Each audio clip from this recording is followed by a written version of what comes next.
don't finish streaming it. Yeah. Okay.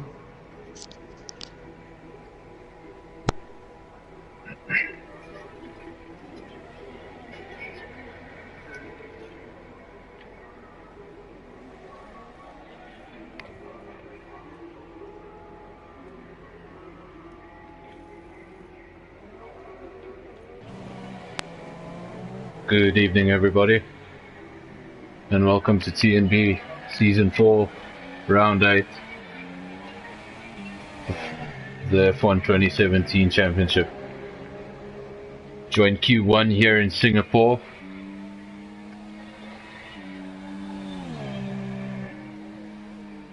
For the Singapore Grand Prix.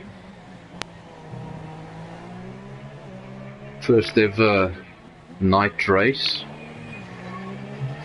Also first ever street circuit in Asia.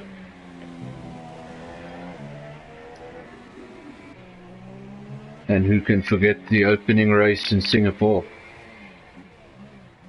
when the truth came out that Nelson Piquet was told to crash.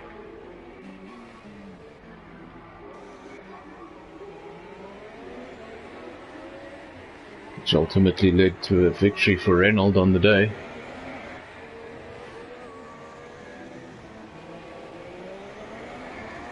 Out on circuit so far we have 5 cars, make that 4 cars. Just 11 runners in the field today.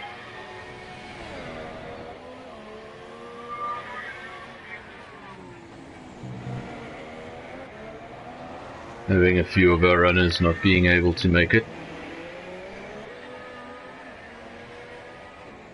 Nevertheless, you've got a field of 11 runners, all quick drivers.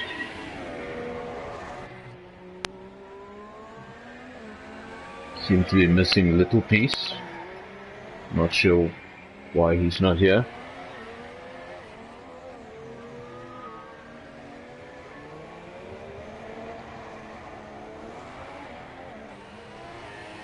So far no lap times to speak of.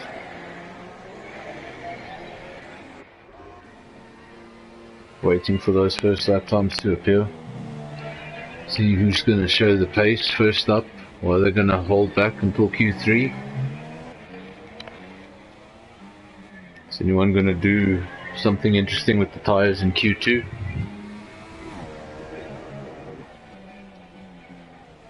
All shall be revealed. But for the time being, it's just a blank canvas.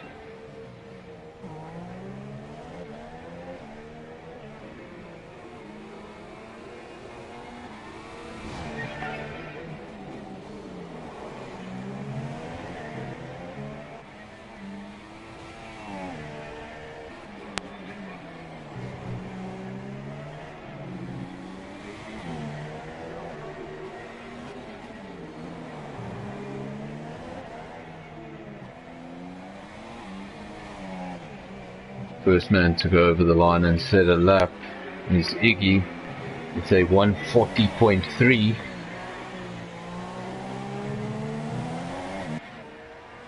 Start to get lap times now. Munna goes fastest with a 140.2, so nothing in it between those two. And that's on their opening laps.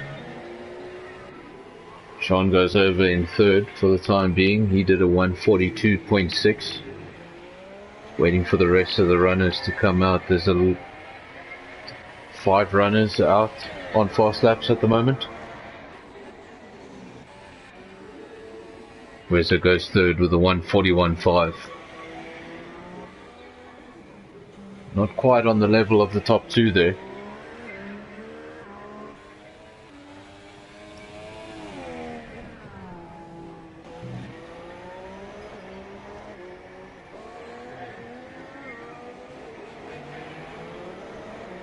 Now Wazzy joins the club in the 140s, a 140.9.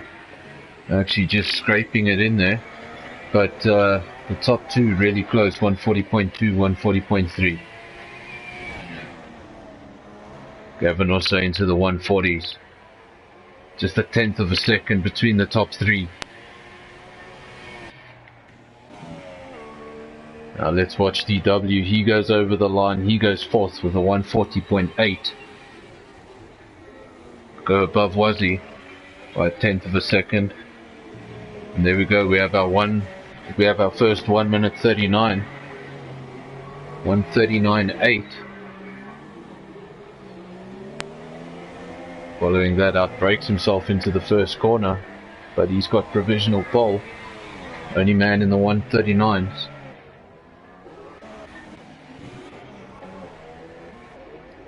We haven't seen anything from McLaren as of yet. We know one of their cars is missing, but the other one is just sitting in the pit stationary. On track though, we have Springbok Gamer. Hasn't set a time as of yet. It's on a fast lap.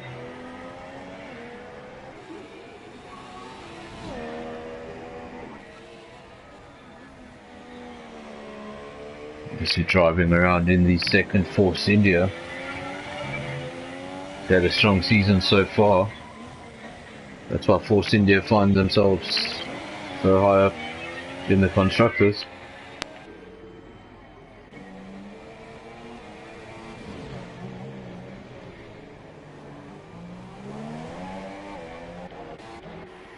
Gavin goes fastest, 1 minute 39.6.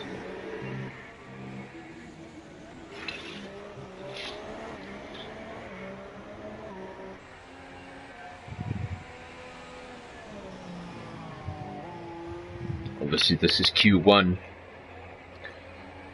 Had 11 runners. Seems like Betsika has retired. So I think everyone in this session should be going through to Q2. And obviously that's where, if you want to do anything funny with the tires, Q2 is the session. Winner goes fastest with a 139.5.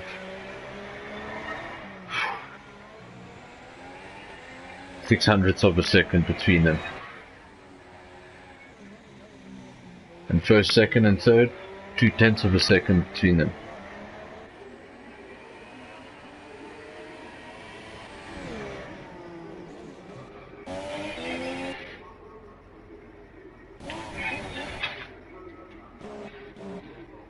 Still waiting for the McLaren. Hasn't done a lap time as of yet. 9 minutes remaining.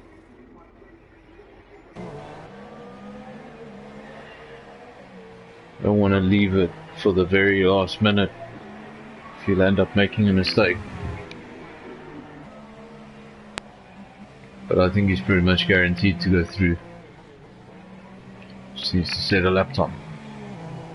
Any lap time.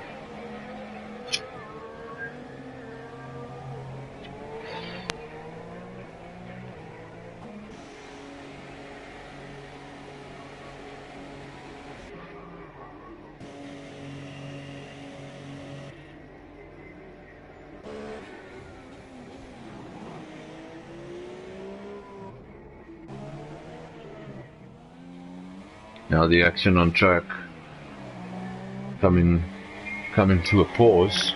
Most of the cars now in the pits.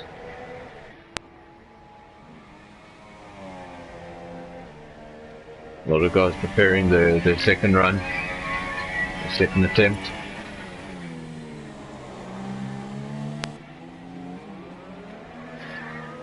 Parc Fermé rules are off, so if you feel you still need to make minor adjustments, guys may be doing that as well.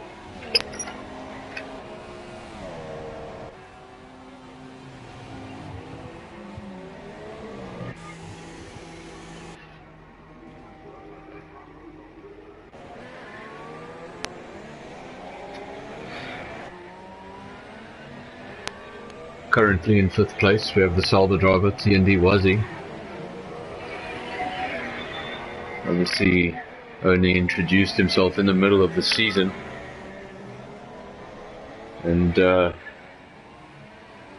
won the 2 races he competed in, so he's up on 50 points from 2 appearances. If he carries on winning, still 75 points available. Things could get interesting. A couple of guys may be missing races towards the end of the season, so the championship is still up for grabs.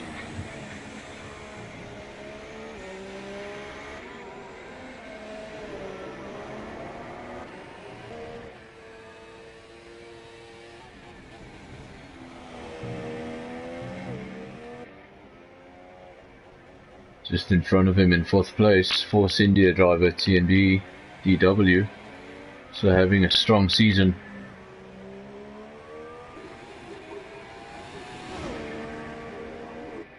Force India having a strong season.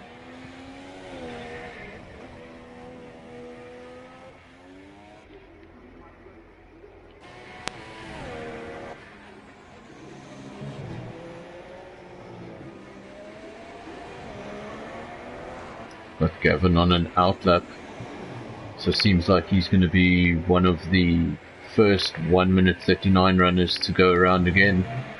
Try and improve that. Currently a 1:39.6, provisional pole is a 1:39.5, so not far off. Starts his lap now. Let's ride on board.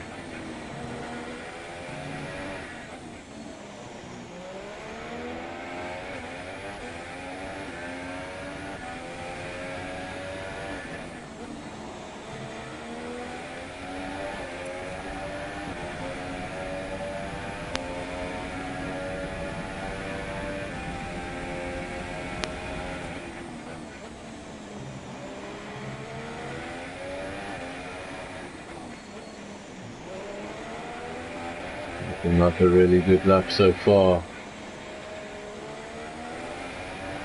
Using all of the track.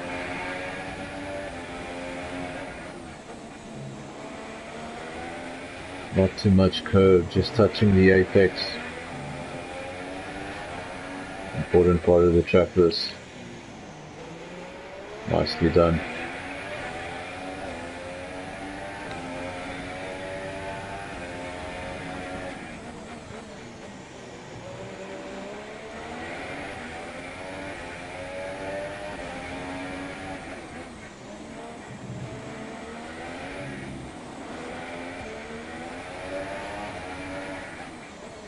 But we've lost a little bit of time here in sector 3.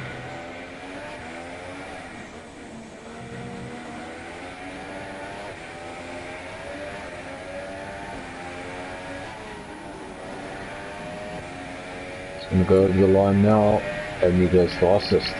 1:39.4, he improves by 0.2 of a second.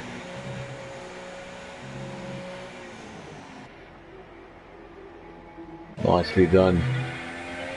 And I think he's got more.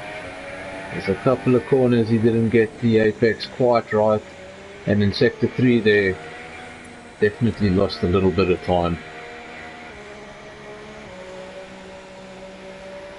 Maybe a 1:39 flat.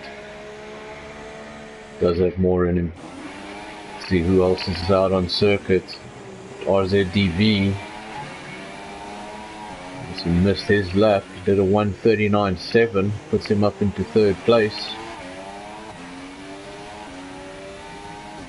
Good to see a McLaren up in the top 3.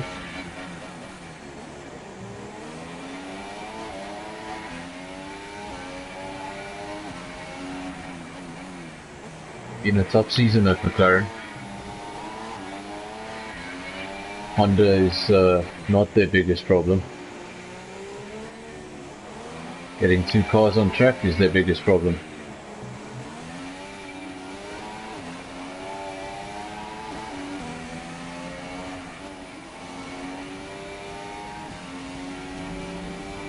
ZDV goes fast as 1:39.3, and it's really so close up at the front. Nothing in it at all. First, second and third read 1:39.3, 1:39.4, 1:39.5. 3/10 of a second between the top three. Incredibly close racing. These sort of close lap times are what's going to translate to the race.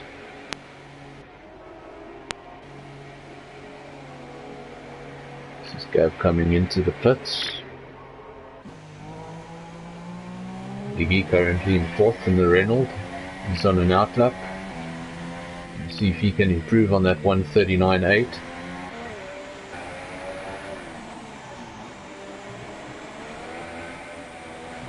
Right on board with Wazzy.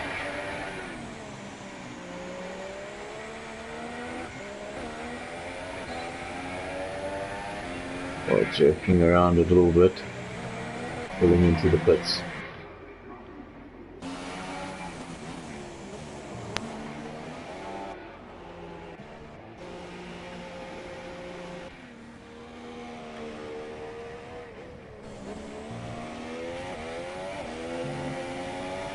TnB Weather in the Merc, currently in 6th, 140.4. You're looking for improvement, looking to join those 139s.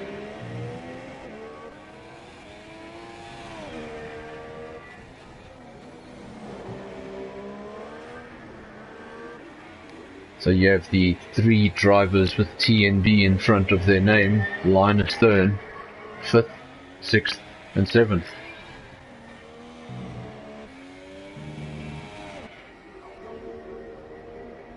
Sean in 8th, Springbok Gamer 9th, in the second Force India 141.9, currently out on a fast lap, looking to improve on that.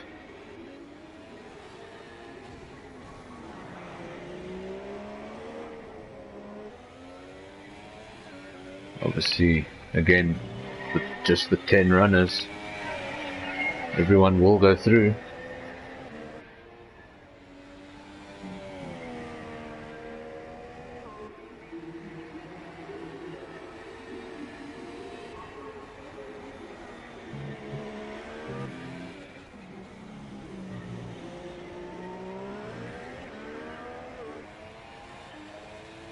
So there we have it, Q1.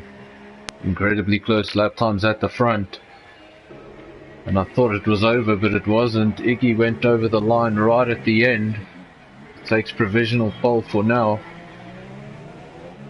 It looks like he will end as fastest in Q1. That was a 1:39.2. Really, there's nothing there between the top 4 here.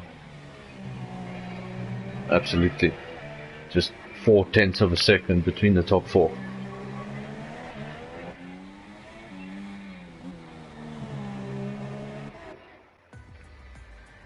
And that's it. So you've got Iggy in first, coming with that lap time right at the end, 1:39.2. And you've got RZDV second, Gav third.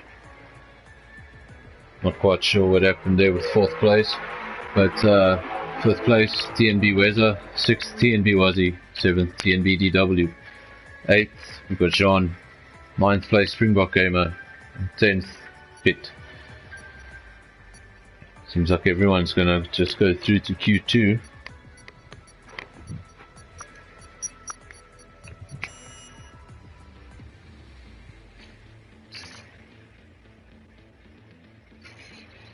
So now obviously in Q2, this is where strategy is gonna first start to play a part. First part of your strategy for the weekend is what are your plans for the tires? What do you want to start on? Who's going to do what?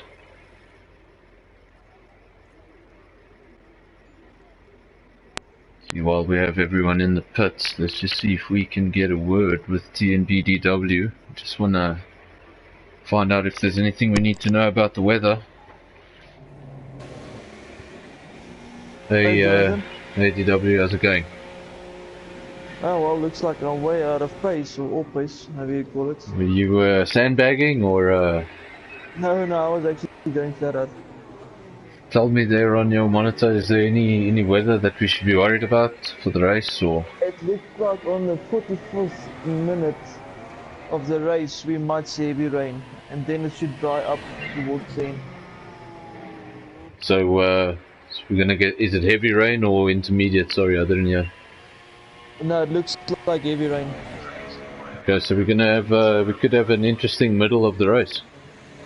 Oh yes, definitely. So, I'm personally gonna go and see if I can qualify on the soft, so I don't have to stop for the softer tire again, so I can go straight to the rain.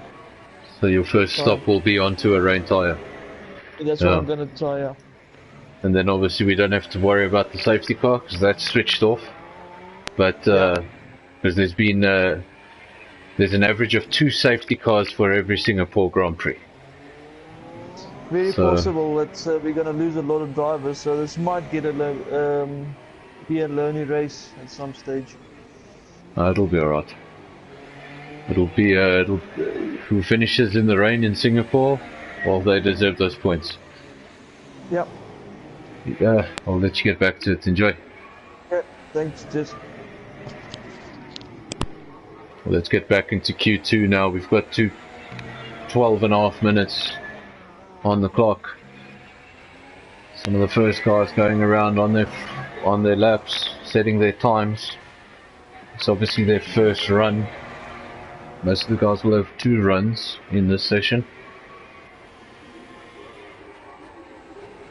Gavin now starting his fast lap. One of the first men out there. It's going to be on ultra softs.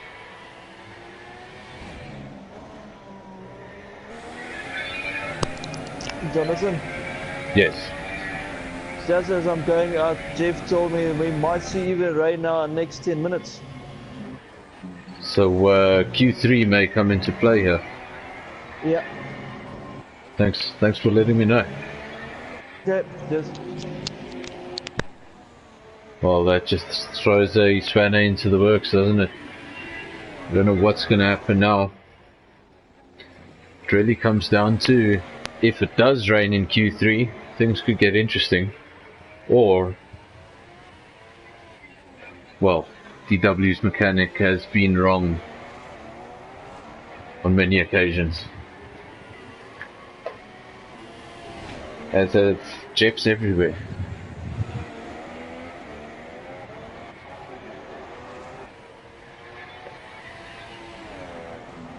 It's going to be a difficult race. Obviously a night race. If the rain does come down, not the sort of visibility you want. Things are going to get very difficult, and we're only starting with 10 men. Well, if we lose half of them, we're going to have less cars than the USA Grand Prix in Indianapolis. That won't be good.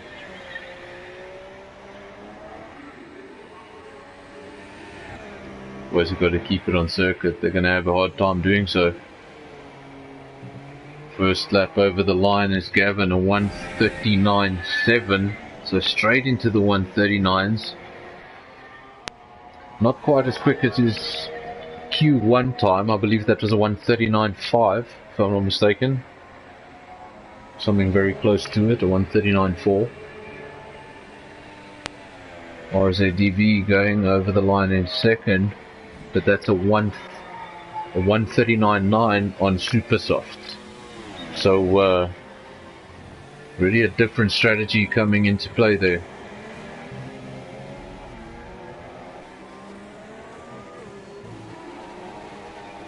And if rain does come in the middle of the race,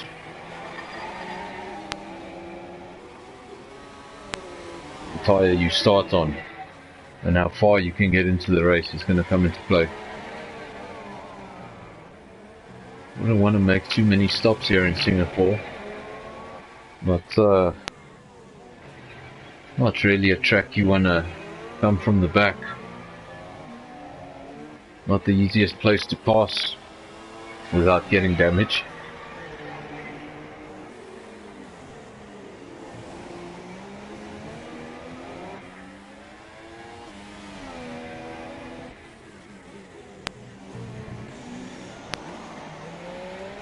For the time being, just 3 cars have set that fast lap. As I say that, Iki goes over the line, 140.1, also on super softs. So he's slower than Q1, but he's on a set of supers.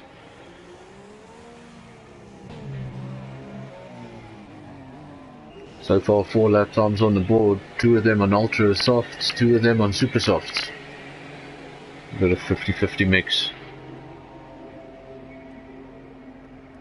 See who else is out on circuit. TnB, he's out on circuit, he goes 4th. On a set of super soft as well, a 140.8. Which, if I'm not mistaken, is surprisingly close to the time he did on ultra soft in Q1. So, he's definitely got more on those ultra softs that he didn't quite get out of them. It's almost equaling his time on the slower tyre.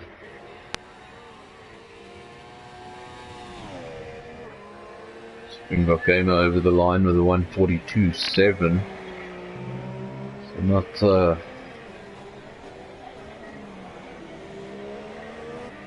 won't be happy with that first lap.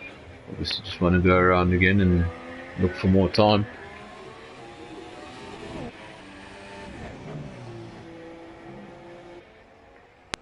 TnB Wazzy, another one of your favorites for the race. Hasn't set a lap time as of yet. It's on his out lap. TnB Weather, he's in the pits, he hasn't set a lap at all. So 2 men yet to set a lap. Wazzy out on track.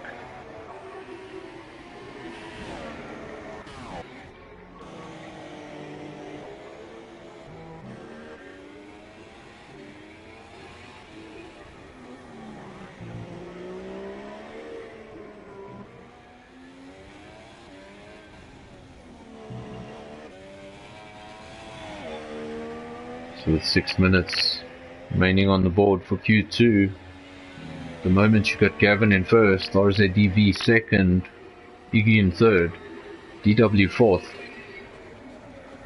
Jean in fifth. You got Springbok Gamer in the second, Force India, he's in sixth, and Pitt in seventh, and the other Reynolds on a 142.9. Waiting for Wazzy now, he's in sector 3. He's going to go over the line pretty soon. It's going to be a 139. Going to be a low 140. He's on a set of super softs. See what he can come up with.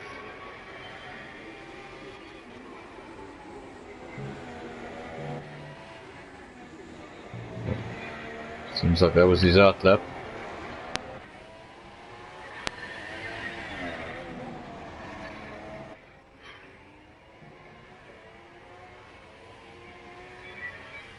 It's a little bit difficult to follow Wazzy. He's jumping around a little bit on my screen. Let's just see who else is out on track. Pitt currently in 6th, still with that 142.6. Springbok Gamer 7th, 142.7.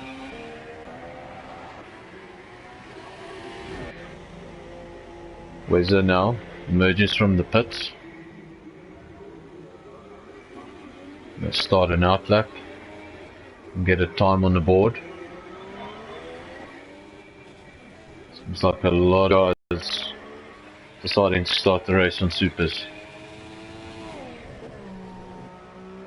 Your only ultra soft runners at the moment are Gavin, Jean and Pitt.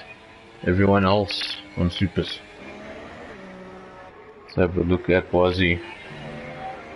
This time it should be a fast lap. He is in sector 3.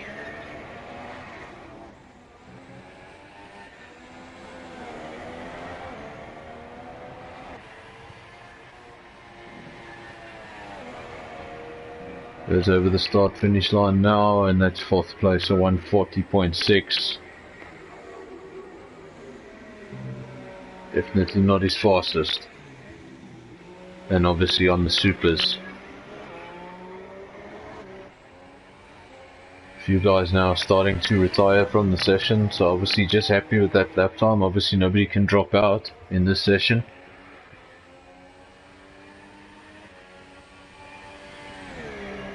Just remember, you have to set a lap time so that you can start on that tyre.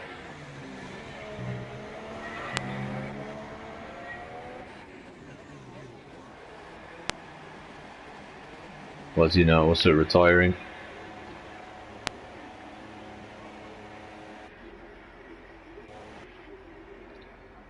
It looks like your top 5 are pretty set. Gavin in first, RZDV second, Iggy third, Wazzy fourth, DW fifth.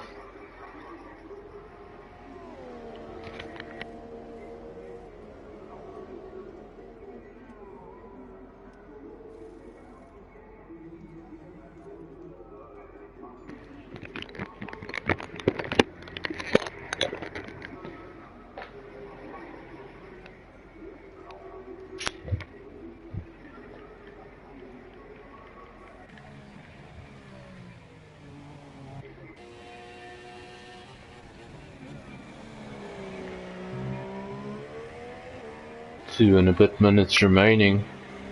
We're right now with TnB Weather, currently in 9th place, but that's because he hasn't set a lap time.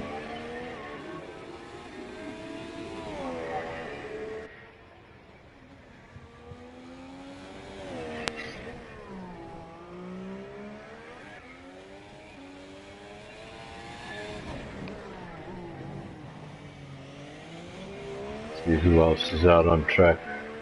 At the moment, out on track with TnB Weather and Pitt. And Sean is also out on an out lap, having another go on the Ultra Softs. And I know 2 or 3 drivers can hear me. I don't want to give you a fright, but I saw something on my screen, and I don't think it was my TV flashing. You think it's the rain? I think that's rain. Personally, I was hoping for a full wet race.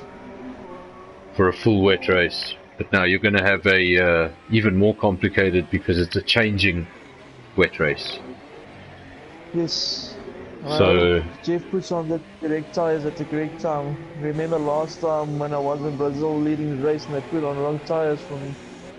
no, we've seen that a few times. I mean, I think there was actually a race recently with one of the guys that's not here, the judge. He came in for dryers and they put on wets, and then he went in the wets and they put on yellow tires, and it was a disaster. So yeah, no, I know when it rains things can get complicated, and you have to rely on Jeff, and he's not always the man you want to rely on. Let's put it that way. Anyway, let me get ready for Q3. Joe, you got 40 seconds till Q3. Yeah, I think I just need to go out and set a lap before. I think the person who sets the first lap is going to be one of the fastest, or the first couple of guys before the race starts. I know. Enjoy. Yes. Just 20 seconds remaining now.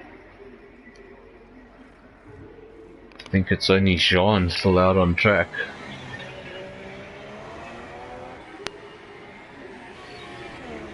Currently on a 140.9 in 7th place. But that's on a set of ultras.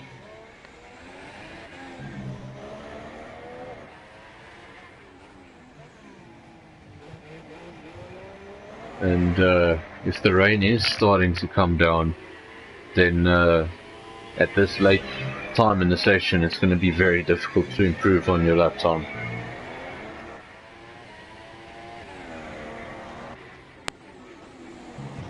So the track is getting wetter.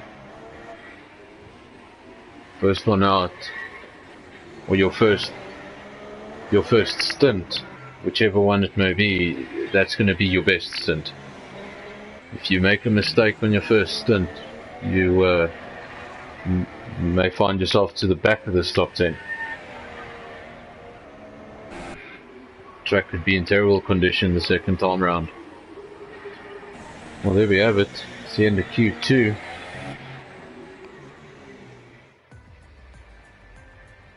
We got Gavin in first, RZDV second, Iggy third, Wazzy in fourth, Weza in fifth, Sean in sixth, DW seventh, Pitt in eighth, Springbok Gamer ninth, and Deathseeker, I think it was in 10th, no time set. And well, there we have it. Q3 screen opens up with what is clearly raindrops. So what do you do now?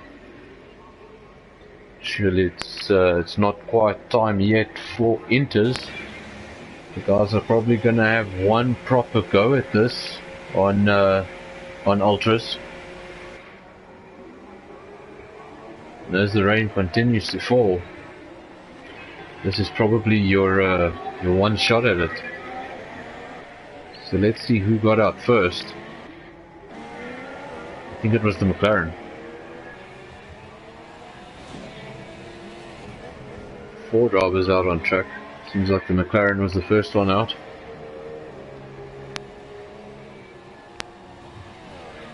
Obviously it's up to these guys to make their own space.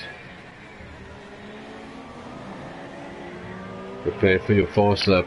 Don't want to be too close to somebody in Q3. Make sure you make that space now. Pitt's still sitting in the pits, as is Springbok Gamer. Springbok Gamer, as I say that, he comes out of the pits. Just Pitt now in the pits. Needs to get out there and set a lap time. Track's not going to get any faster.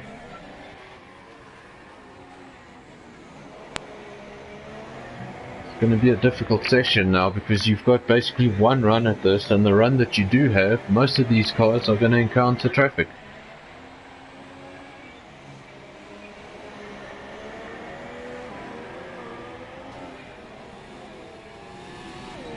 Well, look at that. It's still sitting in the pits. But I can tell you he's going to be trying something different. He's fitted the intermediate tyre to his car. I still think the first run you get around here on Ultras is going to be faster than anything you can find on intermediates. Going to get our first lap times pretty soon. Let's see, where is RZDV?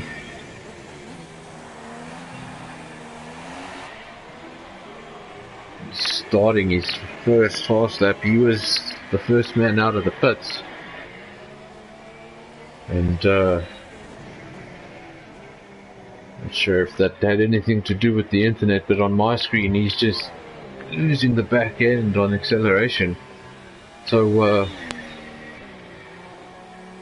track is already becoming difficult.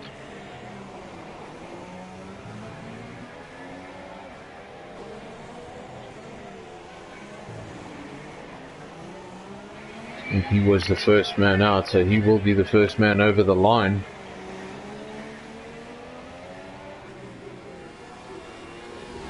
Had the benefit of clean air.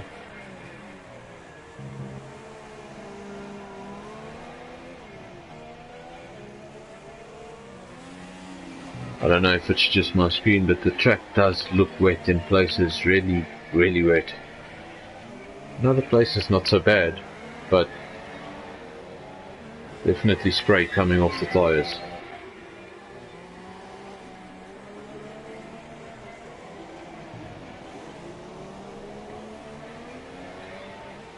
I will be able to see if it's going out now on an outlap on that set of intermediates.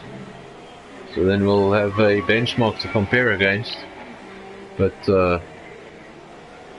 I think the guys that bolted out of the pits at the beginning of the session, they pretty much got that right. The car doesn't look pleasant to drive, so Seems like a few more people now going on to the intermediates. Seem not happy with the way the car is going. Iggy, he goes over the line with a 203.7. RZDV goes and takes that 202.5. And DW at 205.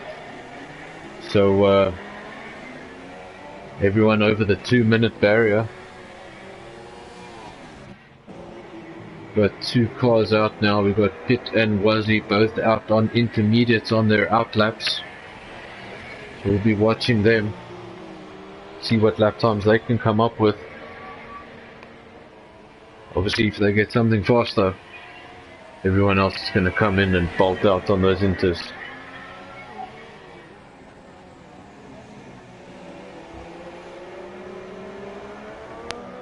Interesting during the week when the guys do get their practice in for their race. Love to know how many of them spend time practicing in the wet, practicing in the intermediate, and I think in the race we might have all of those conditions. So Q3 is just a sample for everybody, what the race might be.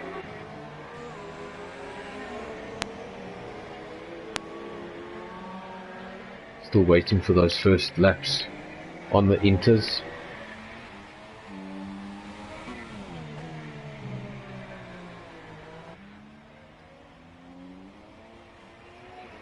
Initially we had more cars going out on the ultras, but it seems like a lot of them after the installation lap, or maybe even just abandoning the hot lap and coming into the pits and fitting inters. So we only had 3 of the drivers actually set the lap time.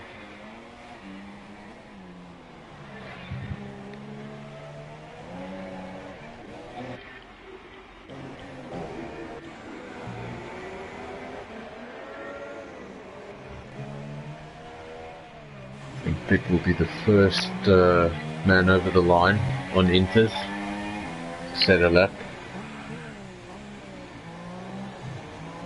Will be followed closely by Wazzy, I think.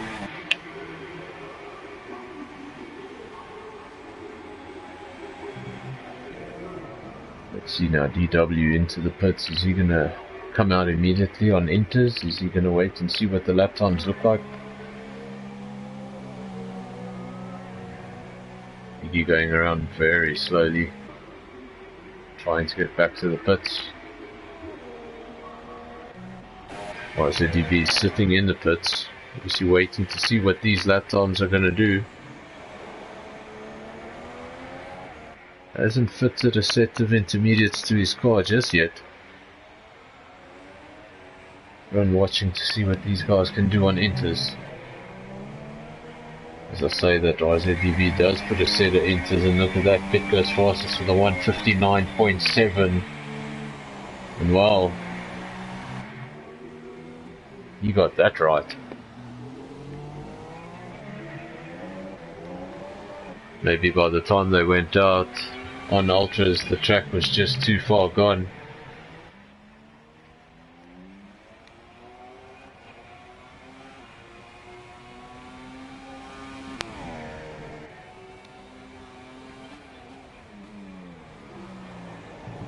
So now let's see the other men that went out on inters. We currently got 4 drivers on inters out on track on fast laps.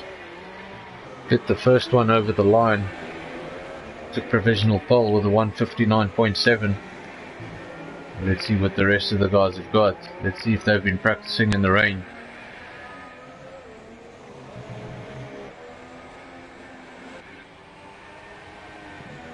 This should be the first of those lap times. Wazzy goes over the line and he takes provisional pole. And look at that for a lap time.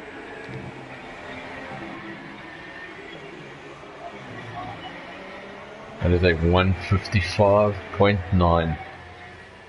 Well,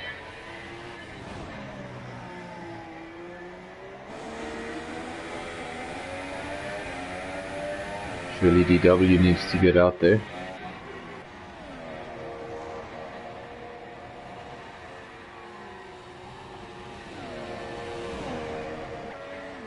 DW now on an outlap, as is RZDV, as is Iggy, all three on an outlap, all on inters. Everyone's on inters now.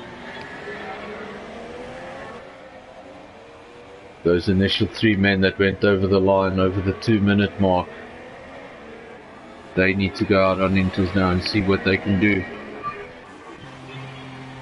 It was the first man over the line on inters. He had pole for a while. That was a 1:59.7. He now finds himself in 4th. Third place, 1:57 flat. That's TnB Wezo. Gavin with a 1:56.7. He's in 2nd. And then that's 1:55.9. That's got TnB Wezo on provisional pole.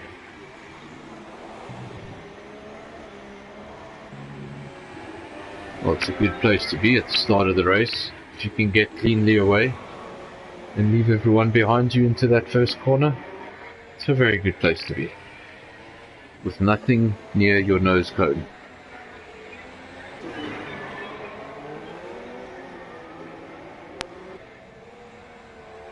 Shouldn't be too many problems at turn 1, just 10 drivers in the field.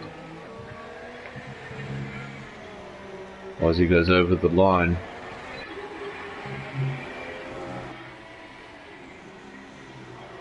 .155.7, takes another 2/10 out of his lap.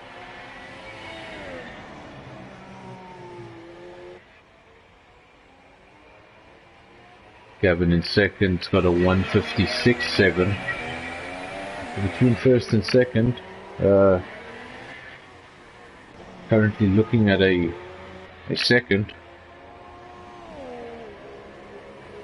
Much bigger gap than what we saw in the dry. TnB wears a 3rd, that 1:57 flat. He's retired from the session. Obviously happy with that. Got Pitt in 4th for the 1:59.7. And now we've got all of these guys coming through. Got 3 drivers, 3 quick drivers who have not done their laps on inters just yet. We still wait to see what they can do.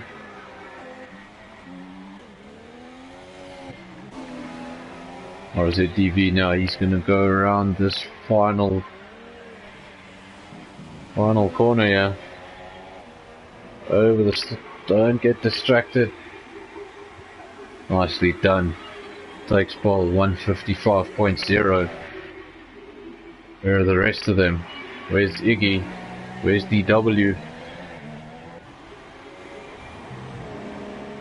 Springbok Gamer retires from the session. Saw him going very slowly there on the pit straight. Not sure what happened there. Can tell you DW is now in sector 3. Where is Iggy? He's behind, so let's follow DW for now. Wazi goes fastest. Takes pole back. That's a 1:54.9. The lap time's coming down. Now DW, 3rd place. 3rd place, a 1:56.3.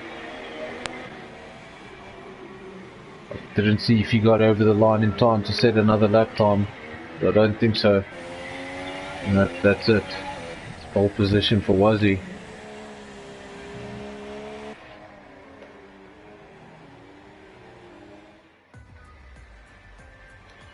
There we have it, an interesting Q3.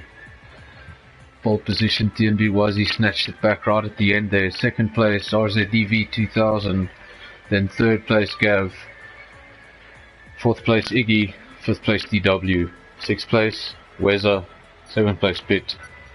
8th place Springbok Gamer. 9th place Death Seeker. And 10th place Sean. Those last 2 did not set a time.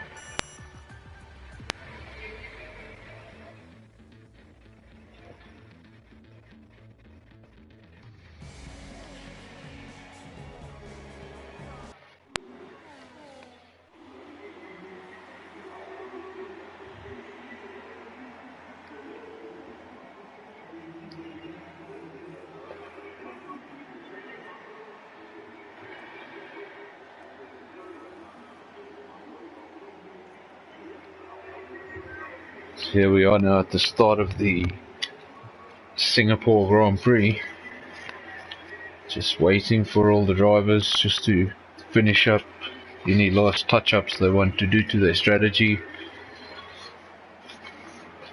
Waiting for everybody just to get ready, making use of all the time they can. If the weather does come into play, gonna have an interesting race.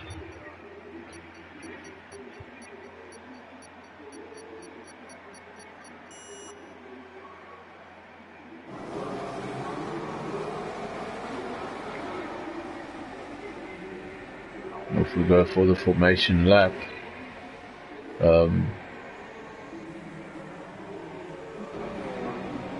of the cars just getting away very slowly. Having one of the last cars to get away, oddly enough.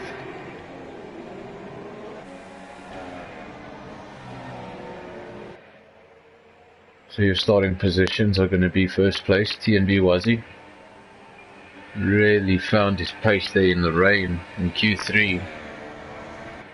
Was untouchable. Then Robbie in second. Gavin in third. Got a very slow pull-off right at the back of the field. Same thing for, well, Iggy there in fourth. Then TnB. DW is starting from fifth in the Force India. Sixth place TnB Weather in the Merc. Fifth in the second Renault. So all they need to do is finish. Everybody here can get points. Second Force India, Springbok Gamer in 8th.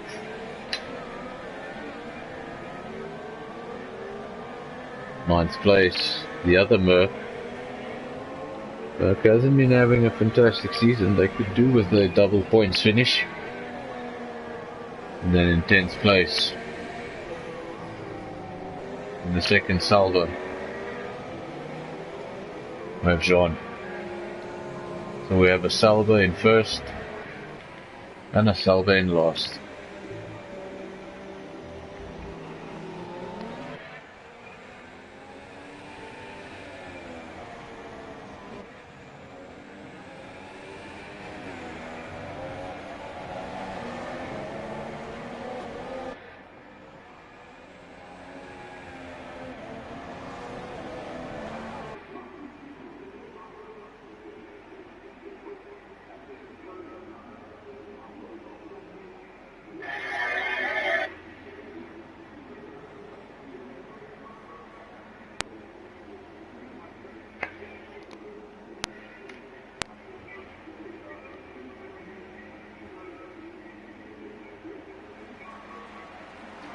And there we go, we just wait now for the 5 red lights.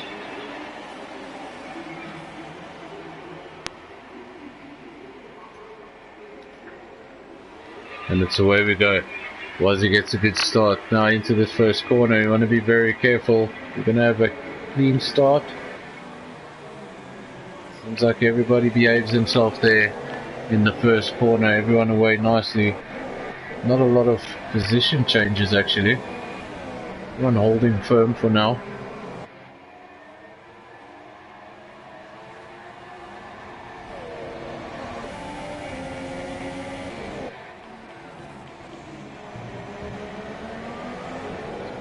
Burnout, second place, challenging there. He goes up the inside. There's a little bit of contact between Wazzy and Gav. Don't think there was any damage there. Didn't, well, Wazzy now coming under pressure from Rob from RZDV in third place. Initially got a good start. And fell back a little bit, fell into the grasp of Gav. Gav got past him, there was a little bit of contact, and that compromised him.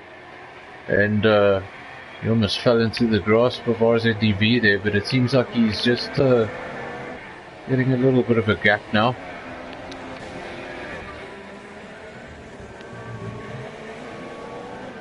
From third place, we have the McLaren Honda. The only McLaren Honda on the weekend. And in fourth, you've got the first of the two Force Indias in fourth place.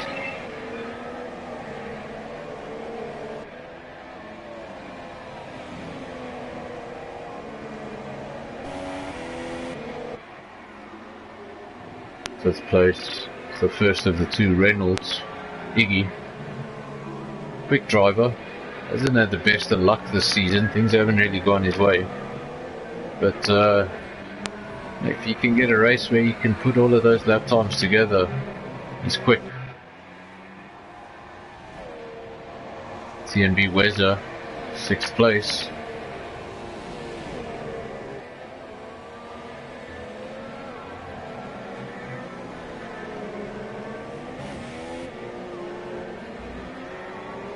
He's in one of the two Mercs. Seventh place, Death Seeker. Second of the Mercs. The Mercs running line astern, sixth and seventh.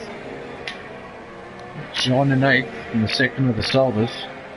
So he's actually already made up two positions. He started in 10th, up to 8th. Ninth place, Springbok Gamer. Actually, he's having a problem. Don't see any damage, but 15 seconds adrift from the leader in 9th place. Started in 8th. And then the second of the two Reynolds down in 10th place.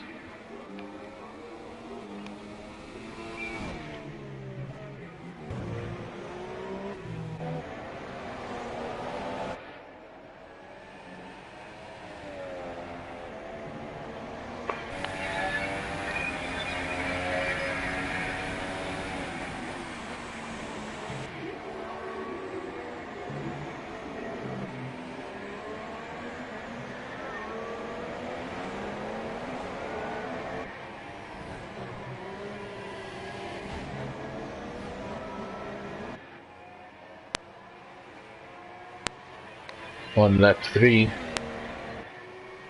got the Haas driver, Gavin. He leads the race by 2.1 seconds from Wazzy. Had a bit of a battle at the beginning of the race. Wazzy dropped back a little bit. That gap now to 2.2 seconds. Right on board with Wazzy for a second, see if we can spot any damage on the car. Don't see any damage from here. Third place, McLaren Honda. RZDB.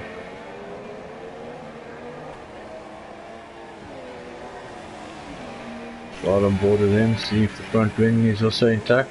Everything seems to be intact.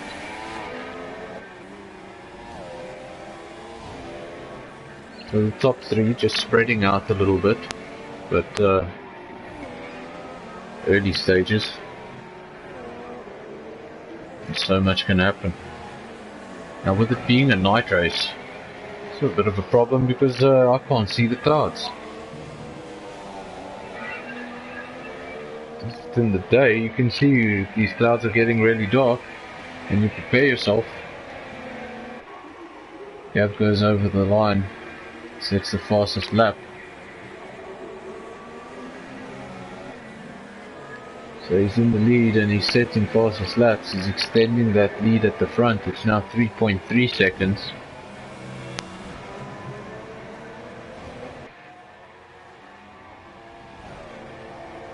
Gavin obviously on the ultra soft.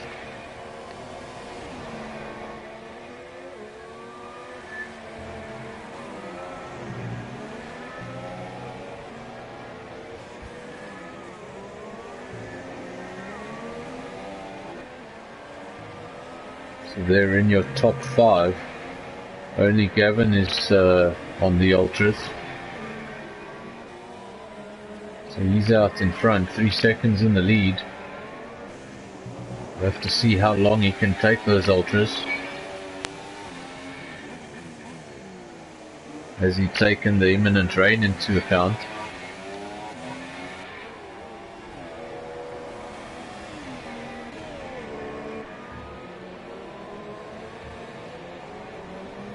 Go down to 4th place, we find the Force India driver TnB. 2 seconds adrift from the nearest podium spot. 5th place, we find the other TnB driver, TnB Wezo. Still running around in the top 5, and currently, and crucially, on that super soft tyre.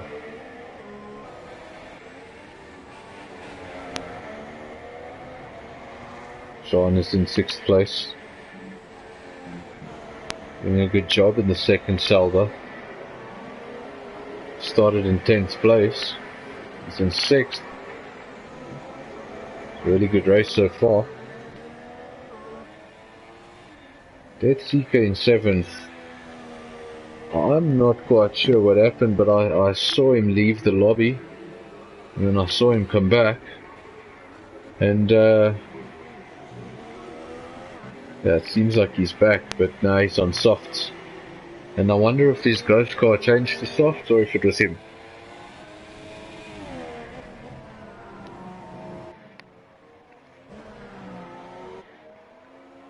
Second Force India is currently in 8th place, Springbok Gamer.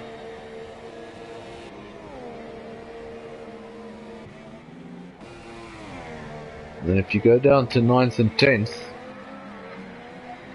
when you have 10 runners, so your last 2 positions, we have the 2 Reynolds.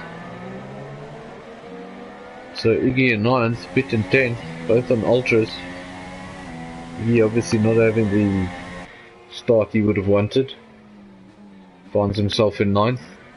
And Pitt is unfortunately ghosting around the track. So not a good day for Reynolds. Finishes like this, they should still get 3 points. It's not bad.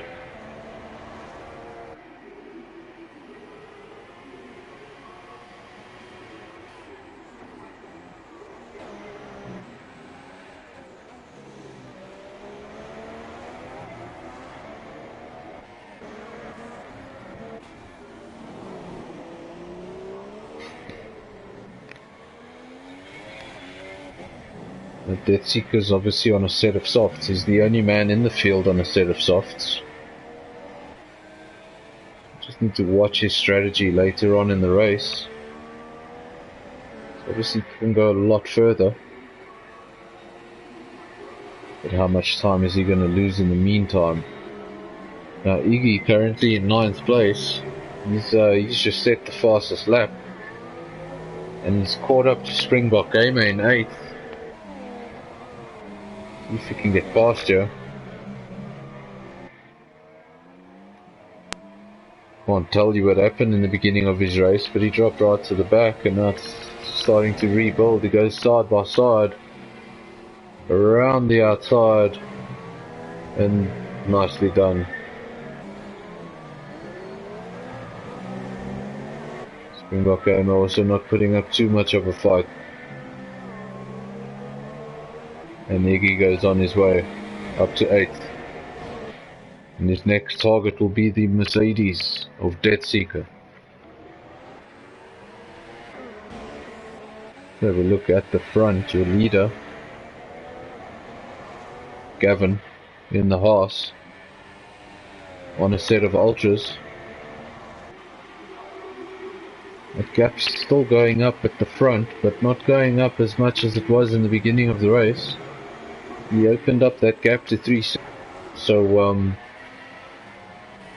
really quick in the beginning, and now it's just hovering around that 3.5 second mark. So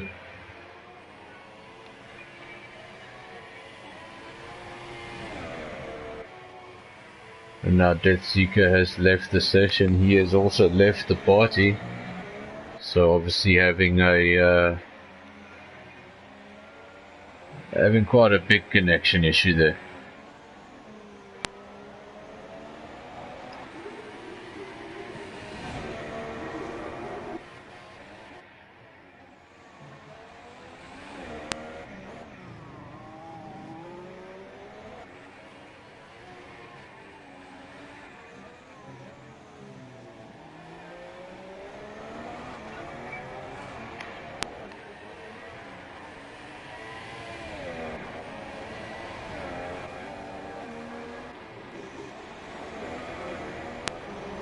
still the same at the front.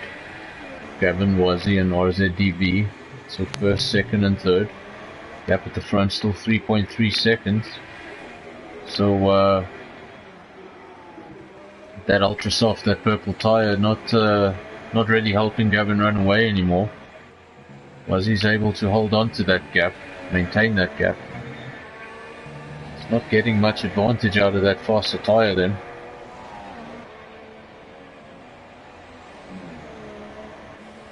And at another 3-second interval, you'll find third place, RZDV.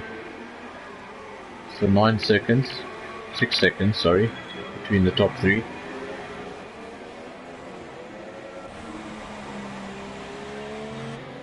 TnB DW in fourth. Hasn't made much of an impression on the third place man since the beginning of the race. Sort of just dropped back gradually. Finds himself now almost 5 seconds away from Robbie.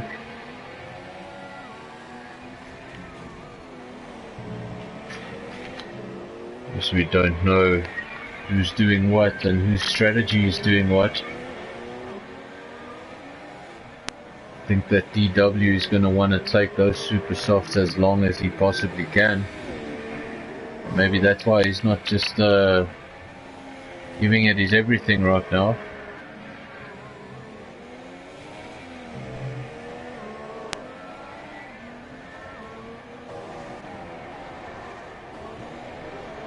It'll be interesting to see who will be the first people to stop. We're only on lap 8. That should still be far away for now.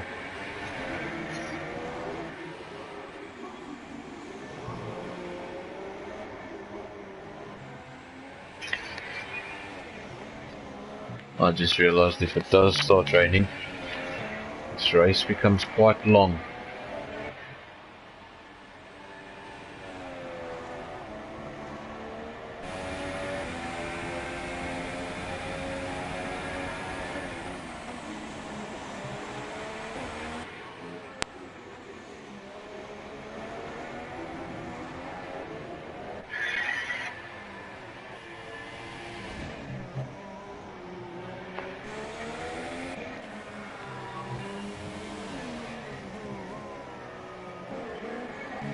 Have a look at 7th place, Iggy. The Renault driver started towards the front, found his way all the way to the back. Now he's in 7th place, recovering. I've seen him have races like this before in the season where he's come from the back.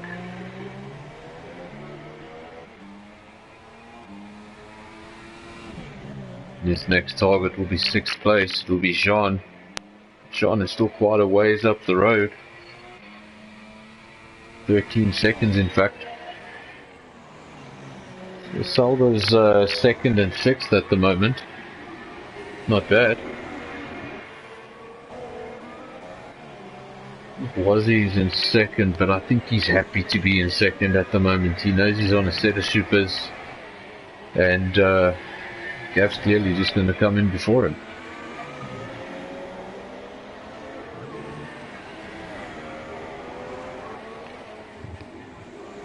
We should just watch that gap at the front, because when that gap at the front really starts to come down, that'll be an indication that those ultra softs are starting to go off. So Gavin, the only man in the top 5 on the ultra softs.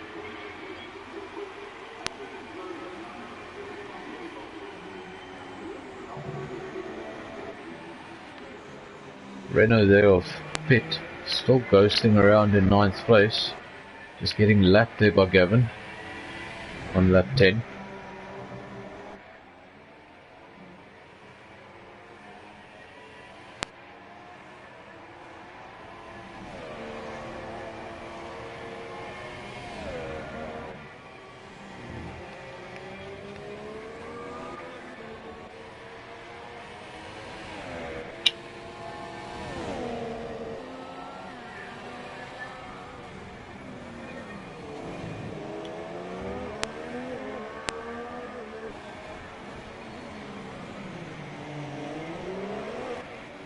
See a total of 61 laps. That is a full race distance here at Singapore. 5 km circuit.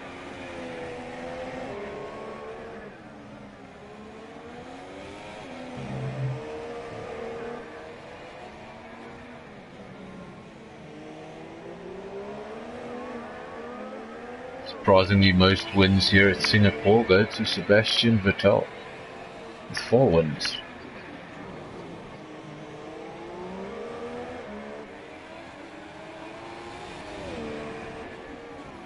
An interesting stats every day.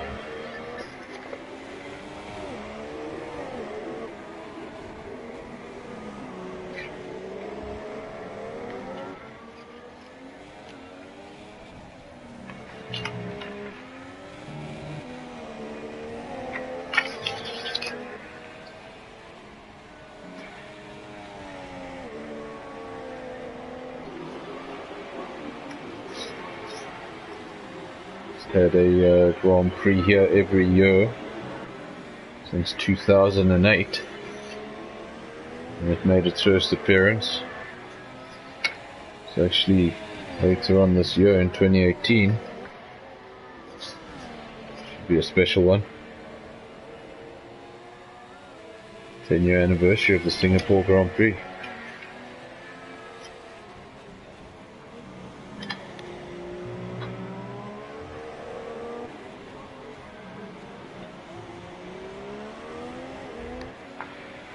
Obviously, there's 2 main reasons why this Grand Prix takes place at night.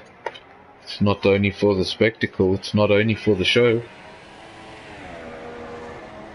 The main reason is that by having a night race, the race starts at exactly 1 o'clock in Britain, so it correlates better with European time. And then obviously the second reason, and the more important reason, is simply the heat. They need to race later at night because the heat around this circuit it can be unbearable. I mean, I've heard that even racing at night, the temperatures inside the cockpit reach levels of 60 Celsius. So that drivers basically lose 3.5 kilos in a race distance. So it's a physical race. It's a good one to be doing through a PlayStation. It takes a lot of concentration. No run-off areas. 1 or 2 places you can probably run wide and get away with it, but if you run wide at the wrong place, very unforgiving circuit. Gavin leads, but that gap is starting to come down. Now I wonder if he made some sort of a mistake, or if those tyres are starting to go off. It's lap 12 now. That gap hovered around 3.5 seconds for quite some time. It's down now to 2.3 seconds, and briefly it was at 2 seconds flat, so that gap is coming down substantially.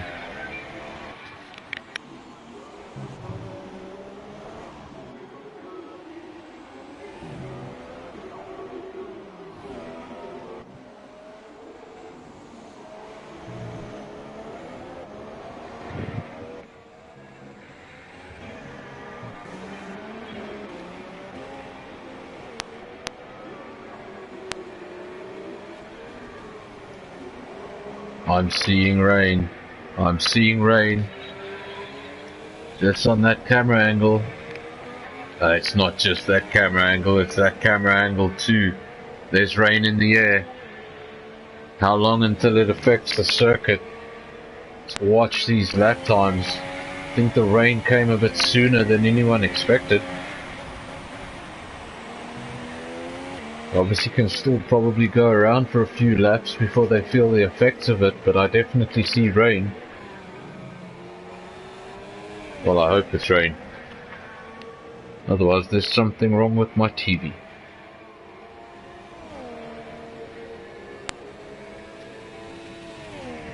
Which is a very important part of furniture in this household.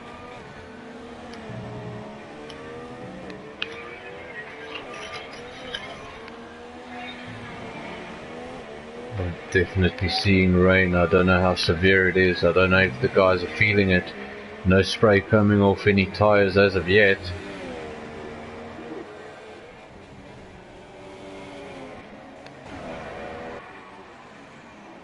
Now, with the rain coming, how long will Gavin hold on? Is the time right for intermediates? Because obviously, if it's not right for intermediates, he's going to have to come out on another slick tire. Or he could come out on intermediates and destroy the intermediates in 2 or 3 laps. So, it's going to be an interesting time now for Gavin. Time to make some decisions. Goes around the last corner, doesn't go into the pits, but that gap now just 1.5 seconds. It's a visual gap now. First and second on the pit straight. Was he definitely making up time? And is Gavin making mistakes because of the wet track? Or are those tyres going off? Or is it a combination of both? Either way, was he's getting close.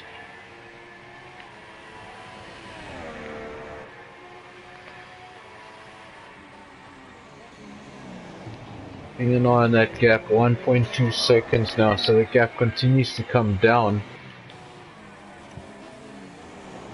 Go down to third to see what's happening with the McLaren. Doesn't seem to be gaining on those top two. He's 7 seconds adrift to the top two. That's third place. TnB Weather, fourth place. Strong position. Now, I'm very interested to see who's going to be the first to pounce. Let's go back to your leaders. The closest 2 cars on circuit right now are first and second. That gap just 0.6 of a second. Was he on the super soft? Gavin on the ultras.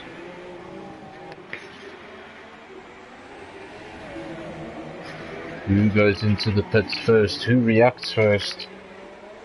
When is the time right? And let's hope that we don't have any mistakes in the pits. Want anyone coming out on the tyre they didn't want? Or Gavin is coming into the pits.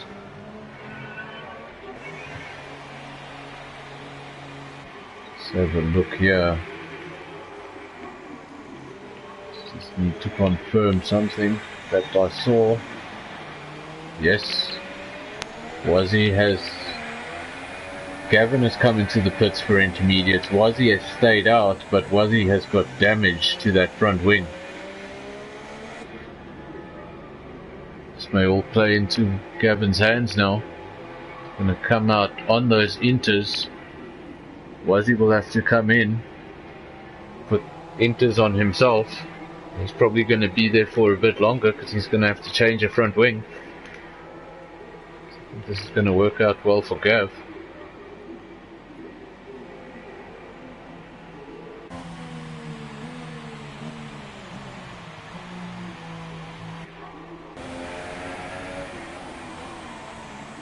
Wazzy leads the race by 26.3 seconds. Now remember, that's about right for a pit stop, but he's got wing damage, so it's going to be a slightly longer pit stop.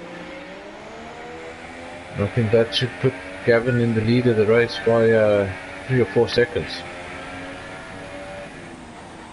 That's all speculation now.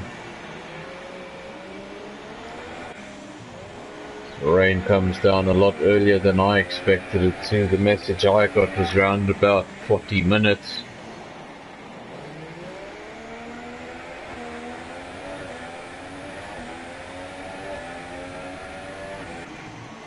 Yeah, TnB was, he leads the race by 24 seconds. He's still on super softs. Just about everybody is on inters. He's battling now. Surely going to dive into the pits. And he locks up just before the pit entry, really having a difficult time. And this will obviously give the lead back to Gavin. Let's see where Gavin is. He's in sector 3 now.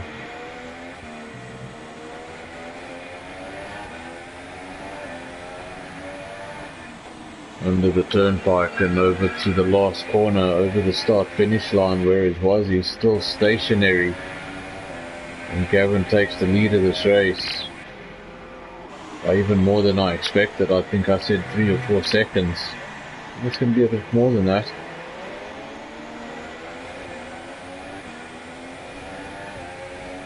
Gavin goes around Springbok Gamer to lap him. And he's leading this race by 9 seconds. For double the gap I predicted. I've said it in the past. My maths. Oh. I'll watch that gap. Gonna see who is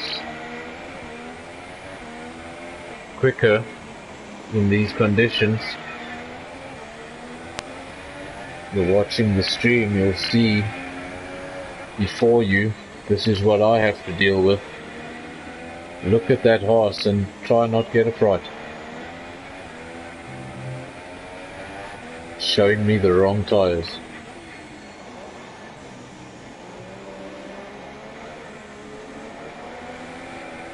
We've got one man in the field doing something different down in 8th place, Springbok Gamer, the second force India.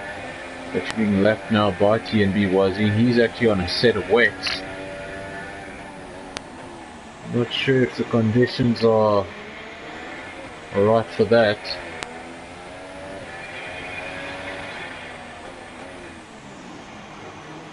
Now when we did get the weather report, something that was mentioned, I actually asked DW if it was just intermediate or if it was heavy wets.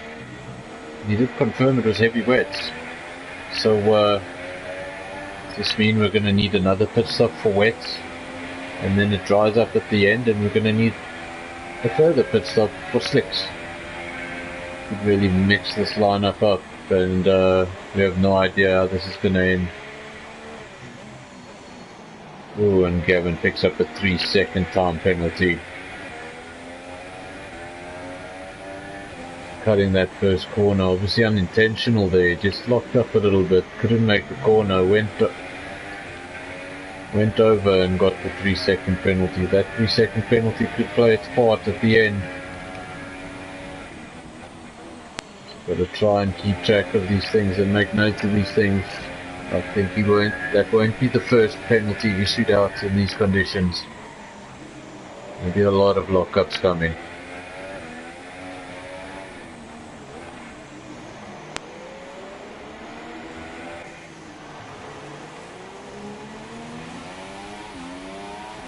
RZ DV still in 3rd.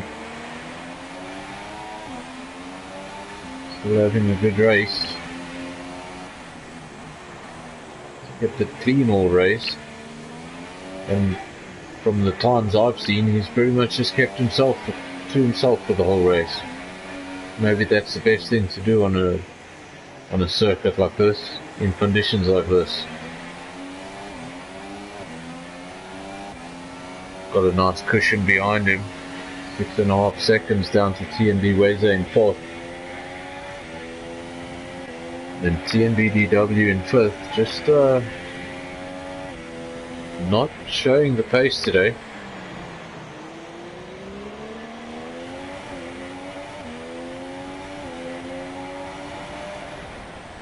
Not sure what he's missing.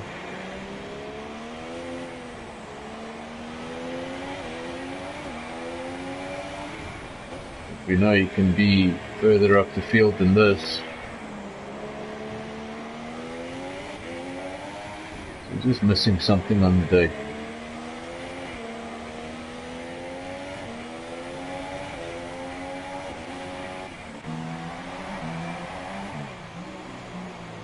6th place you'll find the first of the Renault drivers making a good recovery. When we first saw him in 9th place, we were very surprised at the beginning of the race. Lap 3, found him down in 9th. Well, he's up to 6th and he's recovering. And he's 11 seconds adrift of TnB DW. But that will be his next target. If he can manage to close that gap. Keep an eye on that gap. 7th place, second of the Salvas. John. Got a rather big gap from between 7th and 8th, almost 2 minutes. So you'll find Springbok Gamer in 8th. Now he came out on a set of wets, and now he's come in for a set of inters. John obviously just getting a penalty there also for corner cutting. Not sure which corner it was he cut. We were following Springbok Gamer. Like I said, not going to be the first of the penalties. Still got the car pit ghosting around. Hopefully not distracting any other drivers. At least it's a bright yellow car.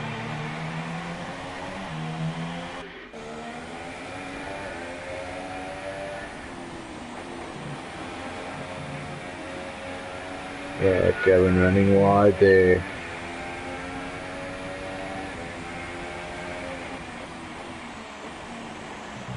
And I really wish this would fix itself. Keeps on showing me Gavin's ultra soft tyres.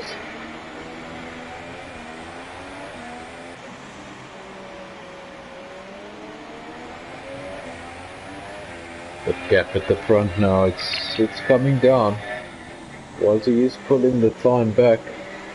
Remember when Wazzy came out of the pits, that gap was 9 seconds, it's now 5.8, yeah, 5.7 seconds. So coming down bit by bit. I think in a few laps time we could have a battle on our hands at the front, in the rain, at Singapore. And what happens now? Does it just stay like this until the end of the race? Is this as bad as it gets and then it dries up? Or will the rain get worse? Only wait and see.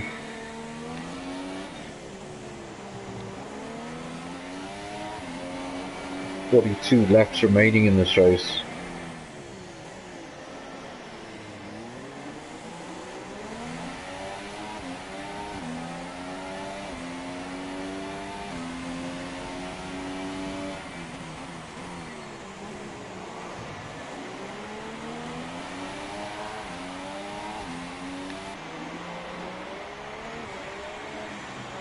Gap now 5 seconds.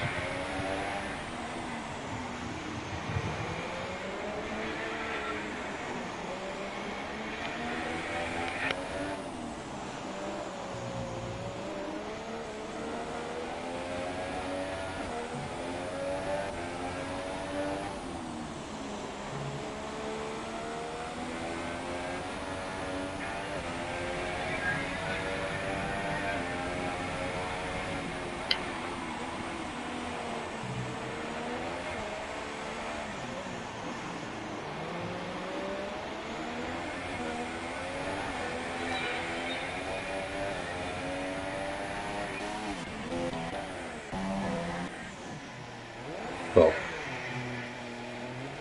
just flicking through the cars there, and we found John facing the wrong way. It's back on track now, still in 7th. He had a pretty sizable lead over Springbok Gamer in 8th, so doesn't lose a position.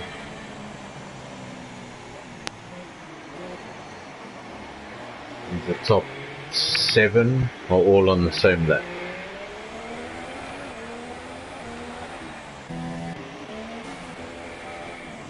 Up now 4.7 seconds. Not visual quite yet, but it will be soon. And if you're the one doing the chasing, That is the best motivation, is when you can start to see the guy. I don't think Wazzy can see him quite yet. Maybe just flashes there in front of him. Just a speck at the moment. Seems to come out of a corner only to see Gavin flash out of the next. But carries on closing this gap. I think in 5 or 6 laps time could have something interesting.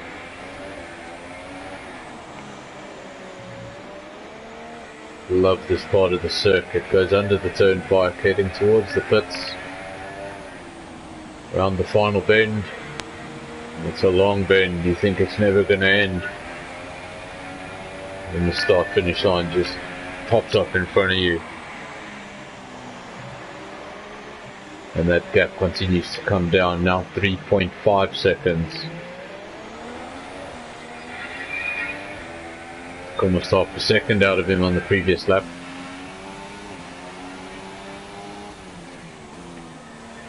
Keep an eye on Robbie, or is it DV? Too many names. There's only 3 seconds adrift of TnB Wazzy. So could actually be interesting if TnB Wazzy catches Gavin, and Gavin doesn't give up that position too easily, and they'll end up fighting a little bit. That could bring RZDV right into the battle, and you could have your top 3 very close on circuit.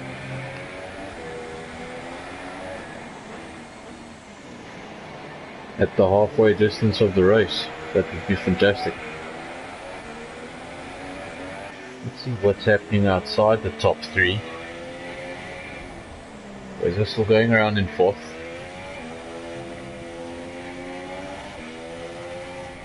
Been an interesting season for Mercedes. Had a couple of drivers. They've even had a couple of tracks which they decided not to show up.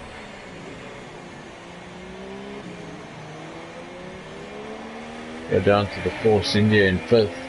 They have had a more solid season. If I'm mistaken, do they lead the constructors? I think they lead the constructors. Just confirm that for you.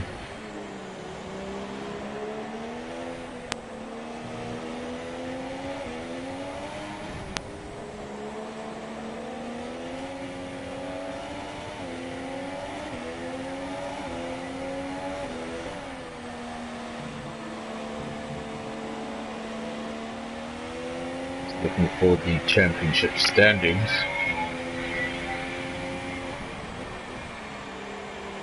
Got them here in front of me.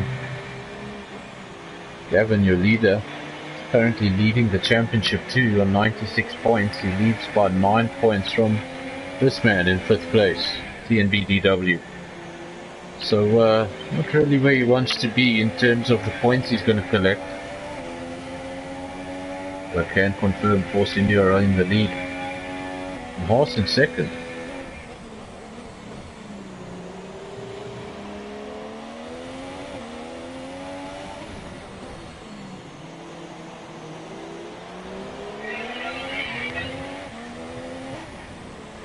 And Toro Rosso, they're actually lost in the constructors.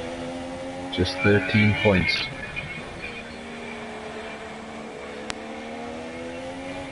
Quite strange that McLaren have had the season they've had, and they've found themselves within the championship and not far behind. There's really no difference there. 17 points in the top 5. So constructors championship still up for grabs with 3 rounds remaining, including this one.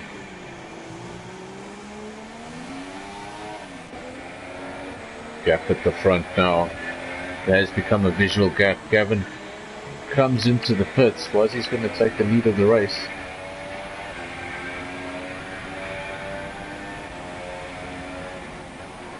RZDV goes past the garage too now. He takes 2nd. He's 4.3 seconds adrift of TnB, was he? Just watch Gavin here in the pits. Serving some sort of penalty, it seems. Now going on to the blue tyre. The severe wet conditions. Seems like he'll come out in 5th. Depends what's going to happen here. No, Iggy's going to get past. Looks like Jean's going to get past as well. Just wait for this long pit exit. No, not Jean. But he comes out in 6th place on those wets. 5 seconds adrift of Iggy, and we'll watch that 5 seconds, see if it gets any smaller, see if it gets any bigger, see if those wets are working. And then surely the rest of the field will just react to it. Gavin the first to react. Could be risky, because if the track's not quite ready for them, you waste a lot of them in the first couple of laps. Might not get the full usage out of those weights.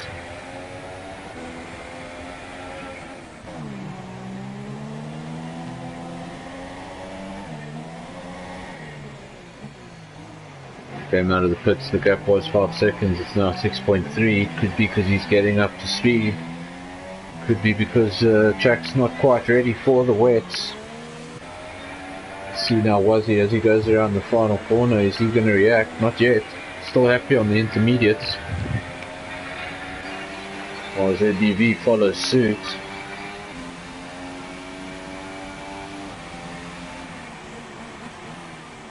The top two separated by 4 seconds. TnB Weather now, he's going to go over the final, over the line in 3rd. Also stays out. EW stays out. So only Gavin going in for wets. Wonder if that was a bit early. Now late braking up the inside. Weather off the track a little bit. Difficult conditions, but TnB gets his way through. Finds himself now in 3rd. Not yet.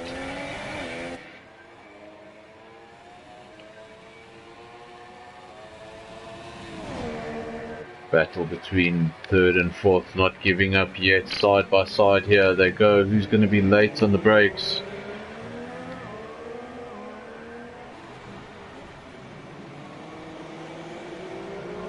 W there, just being the more conservative one into the corner. Don't want to make a mistake in these conditions. Don't need to get damage and make unnecessary pit stops. See now if those tyres are working for Gav. I can tell you when he came out of the pits, he was 5 seconds adrift of Iggy. It's now 11 seconds adrift of Iggy. So I don't think those wet weather tyres are working.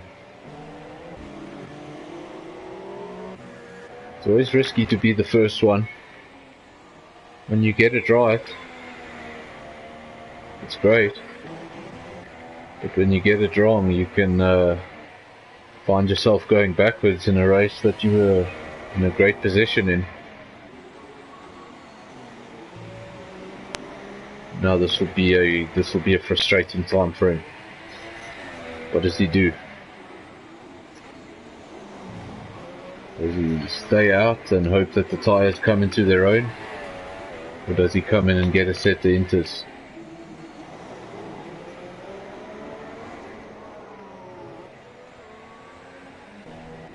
Seems to be battling for traction. TnB Weather, TnB running close there. 0.7 of a second between the two of them.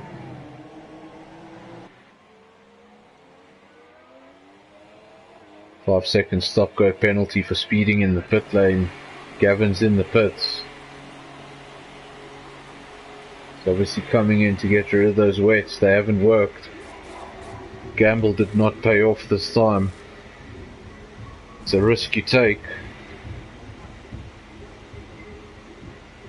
And the number 4 horse leaves the pits now on a set of intermediates, changed his wings, so obviously got some damage as well.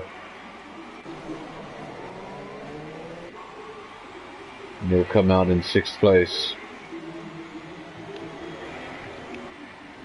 But now 47 seconds adrift of Iggy.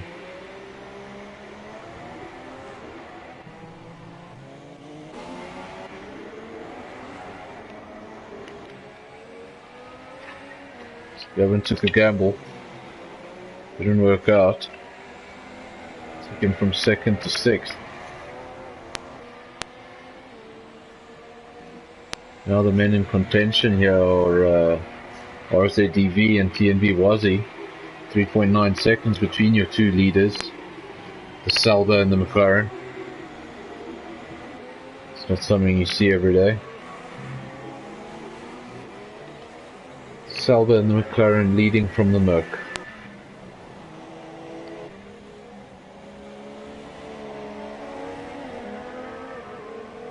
That Merc coming under pressure again.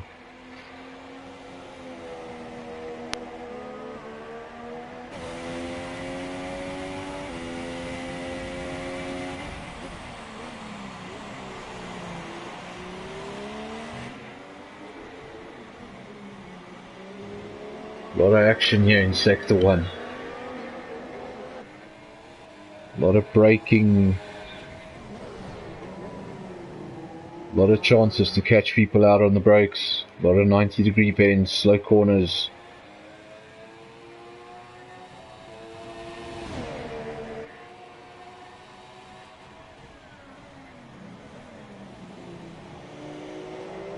But really, if the guy in front of you keeps to his line and keeps to his braking points, he can make it almost impossible to pass.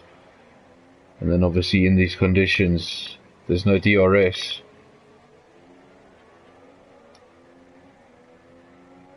And obviously, just with the added torrential weather,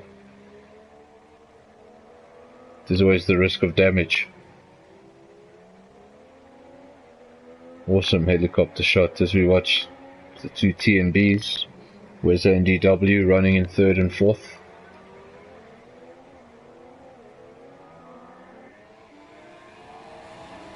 Really nice helicopter shot. Looks great, but I'm sure they wish it wasn't raining.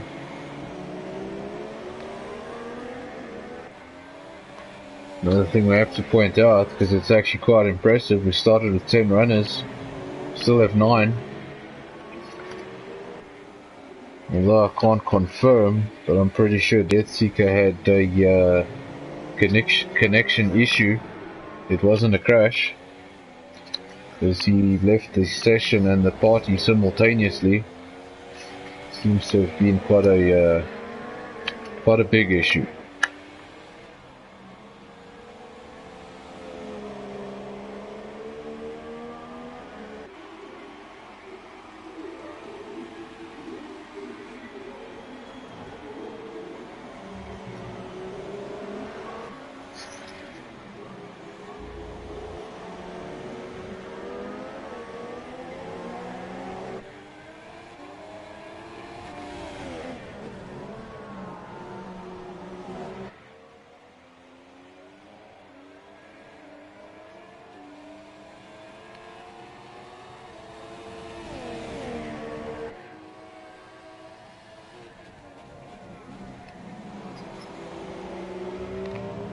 Only have 4 drivers to have won the Malaysia, to have won the Singapore Grand Prix.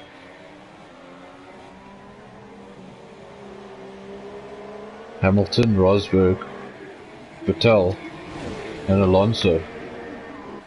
They share all the wins in the 7 outings of the Singapore Grand Prix. But Sebastian Vettel with 4 wins, Hamilton with 3, Alonso with 2, and Nico Rosberg with the other one. And that was in 2016, the year he won his championship.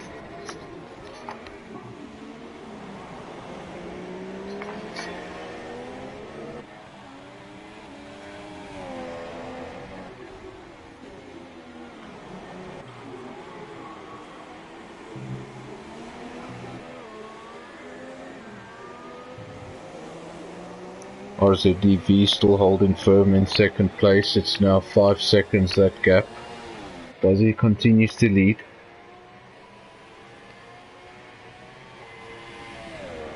Should be 3 victories in 3 outings.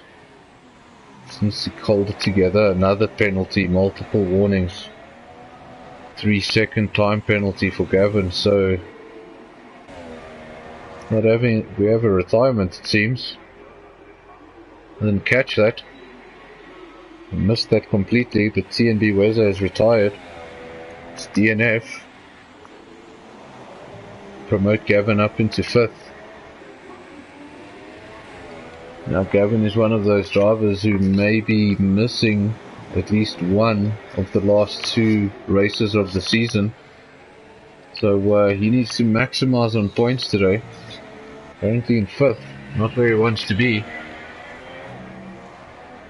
And 46 seconds adrift of Iggy, so all he can do now is try and string together good lap times and hope for carnage up front.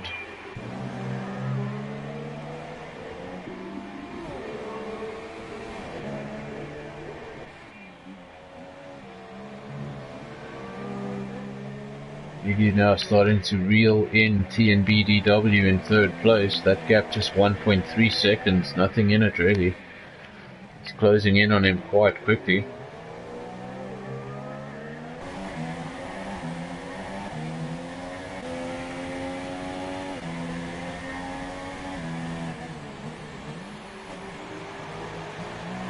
I don't know if that's just my screen, but that Reynolds front wing is really broken.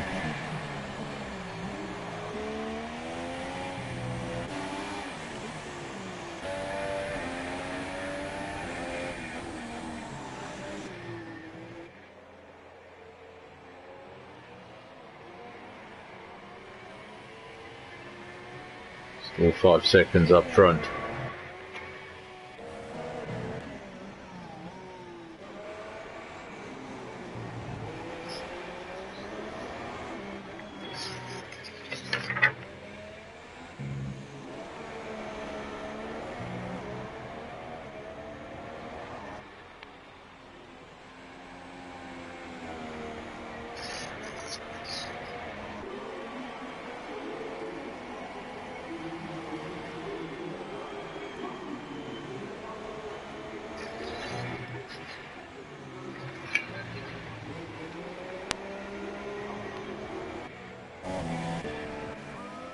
On lap 29 now,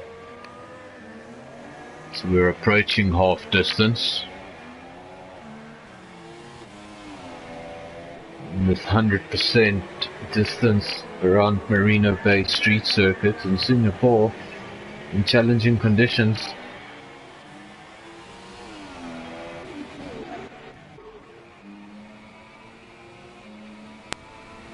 They're down to 9th because I see another runner on wets, but it's Pitt. The car has pretty much been ghosting since the beginning of the race, and it's simply doing its own thing.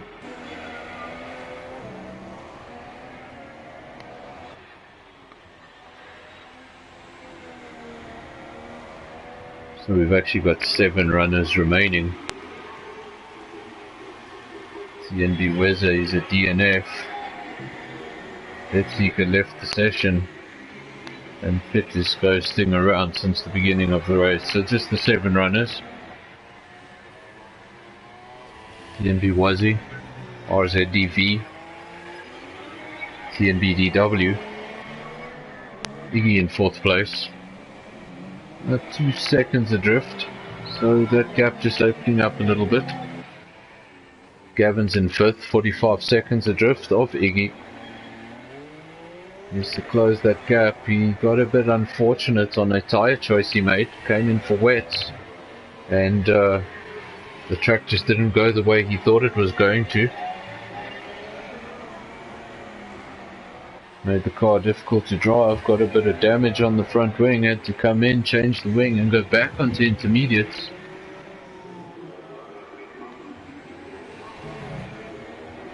And that's put him 45 seconds behind 4th. John is in 6th in the second Salva. He's had a race of his own, basically keeping to himself. Good to bring that Salva home in the points. Salva also in a relatively good position in the championship. They're in 3rd on 99 points. So just 8 points adrift of the leaders.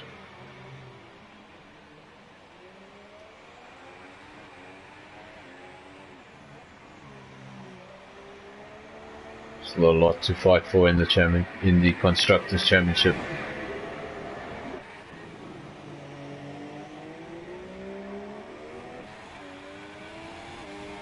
No points last week for the Red Bull team. They went into the Austrian Grand Prix leading the Constructors' Championship, going to the Red Bull Ring, where they got no points. And, well, today, Red Bull giving Singapore a miss. So, they're going to continue to slide down in the Constructors' Championship. Currently in 4th. That means McLaren could pass them today, as far as their DV can just keep that 2nd place. McLaren would surely be leading the championship if they fielded 2 cars every race.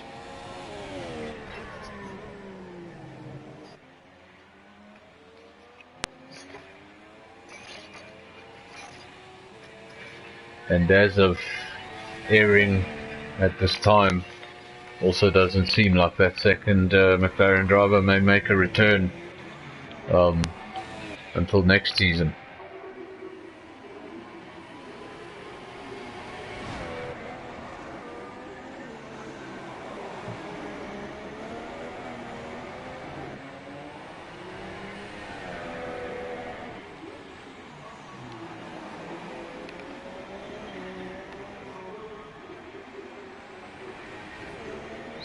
Of next season, it's obviously going to be something completely different.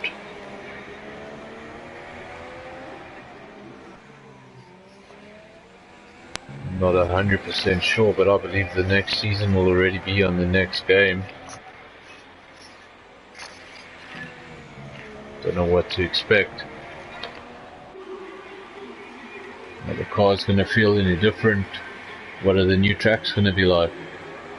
It'll be awesome to race around Hockenheim again. And obviously we'll have the introduction of the French Grand Prix.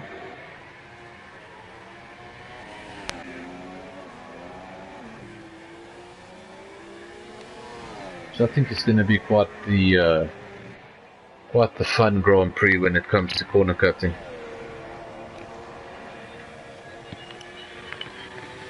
Just so much runoff area.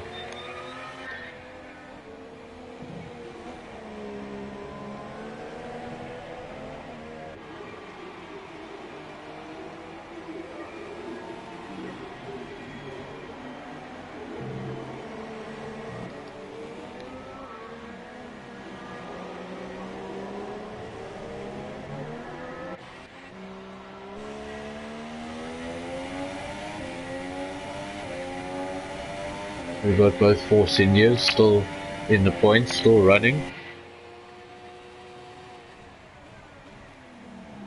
We have 2 Salvas still in the points, still running.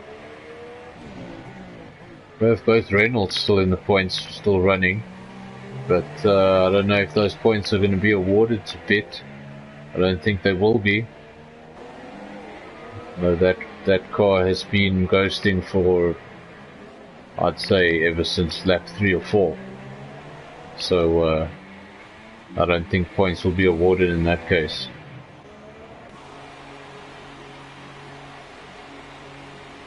Gavin in the pits once more. Gonna come in, let's see if there's any sort of penalty. There is. Panic's doing nothing to the car, just standing there. That's the end of the 5 seconds. Now they're changing. And well, seems like Gavin's going out onto the Ultras. Onto the Ultra soft tyre. I still see spray coming off these intermediates. I don't know if that's some sort of mistake or another gamble. But now 5-second time penalty, crosses the white line, completely loses it on the way out of the pits, breaks his front wing, and oh yeah, he's not having a good time of this at all.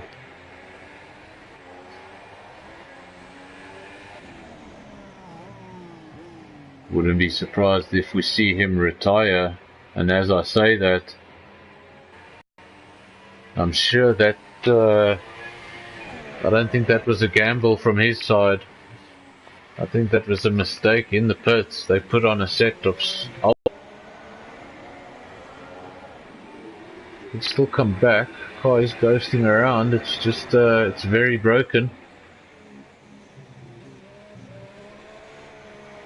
Front wing is very broken. We'll see if Gavin tries to come back or if he's just given up on this.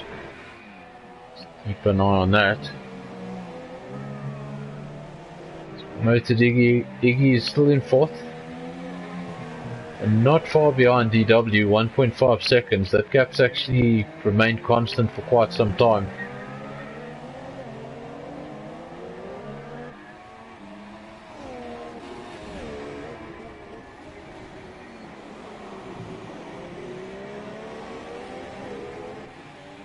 DW now just lapping the broken car of Gav.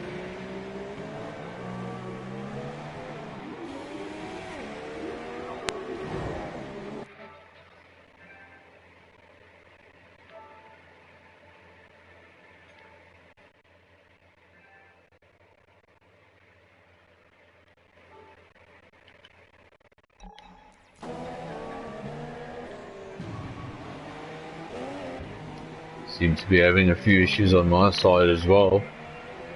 Hope you can see me and hear me. Just let me know.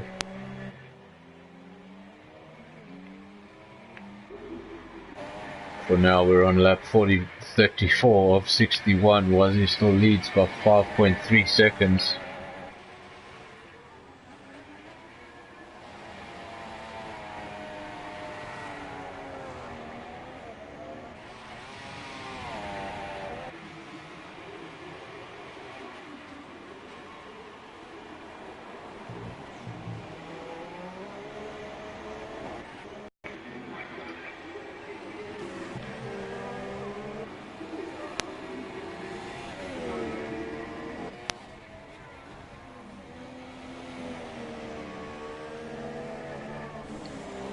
Having one or two issues with my own connection, so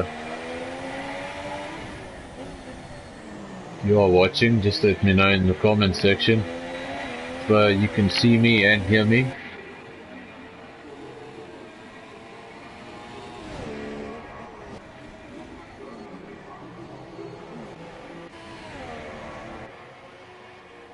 Evan's car still going around in 6th. Just want to see if it's still ghosting. It is still ghosting, so he hasn't come back to the session.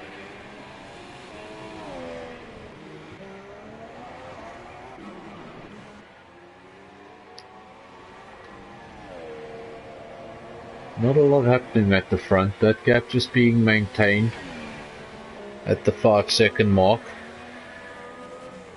RZDV able to keep that pace.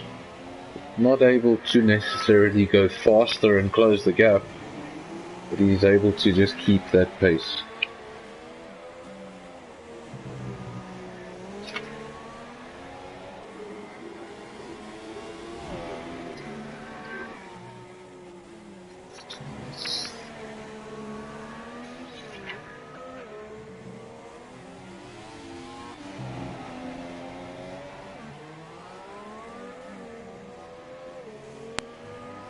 Of course, only one individual holds a hat-trick of wins around this circuit, and that goes to Sebastian Vettel, back in his dominant days at Red Bull, when Red Bull Renault was a much more friendly partnership than what it is today. That was between 2011 and 2013. This track was dominated by Red Bull. No Red Bulls yet today though.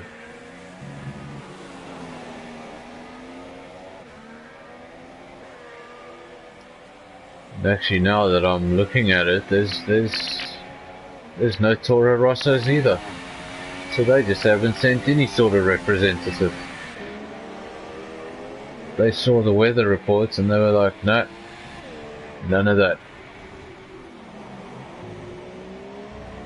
We'll be giving that one a skip.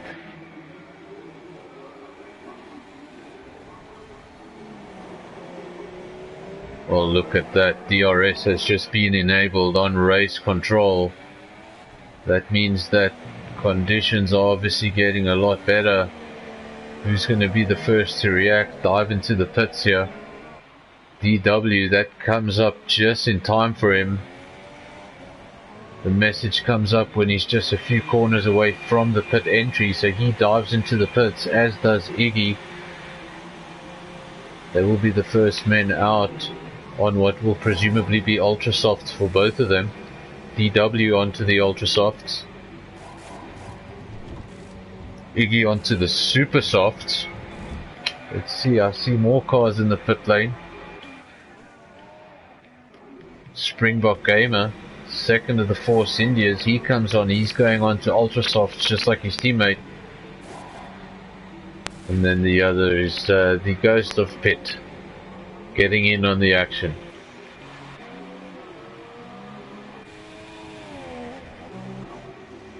John dives into the pits and onto a set of supers. The two leaders, first and second, Wazzy and RZDV, they're still up in front on the sets of intermediates.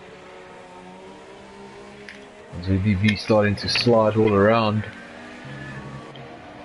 Watch as Wazzy, does he dive into the pits? Yes, he does.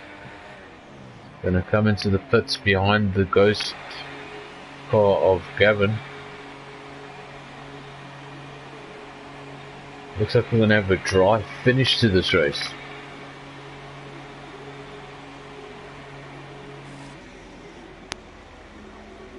Let's see what tyre does Wazzy go with.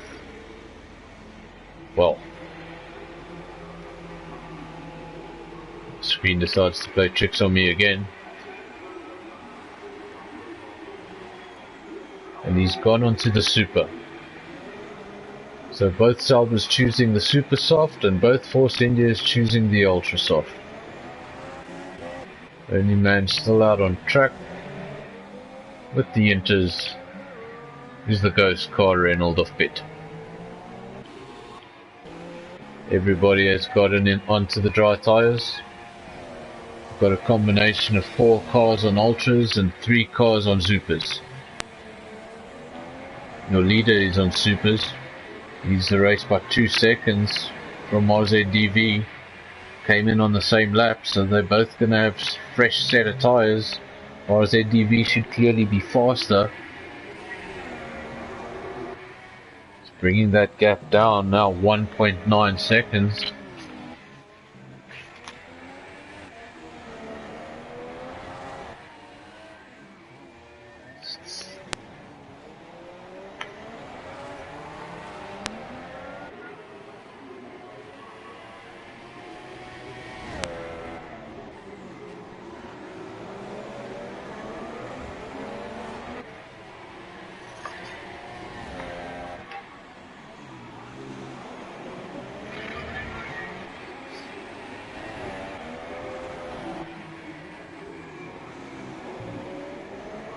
Gap at the front continues to come down, 1.3 seconds now.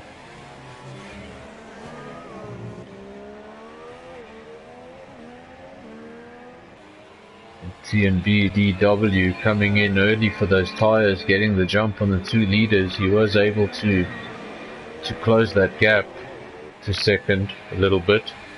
It's now 33 seconds. I think it was up in the 40s, so it did gain some sort of advantage there. and he came out on the ultras while Iggy came out on the supers, so he's been able to open up that gap a little bit, get some breathing space between the two of them. 5 seconds now in between them.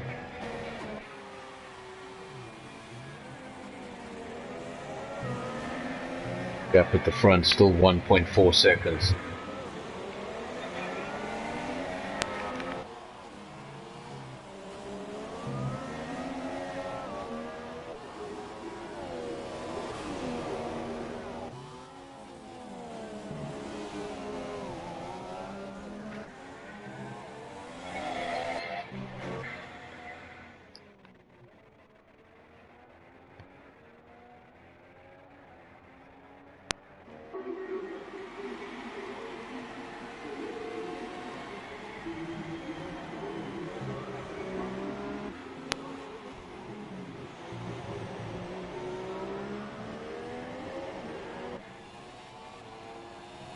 Springbok is still in 7th. Still going strong. Getting points for the championship leaders. They're gonna need it.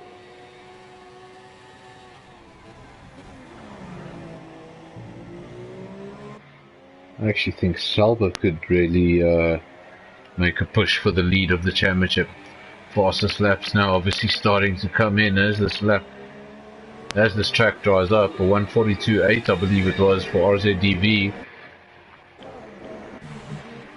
Wazzy did the fastest lap, and before I could even read it,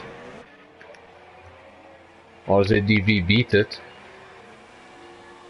7/10 of a second now between the two, between the Salva and the Honda. McLaren, I should say. I don't think McLaren would be too impressed with me if I started calling them Honda.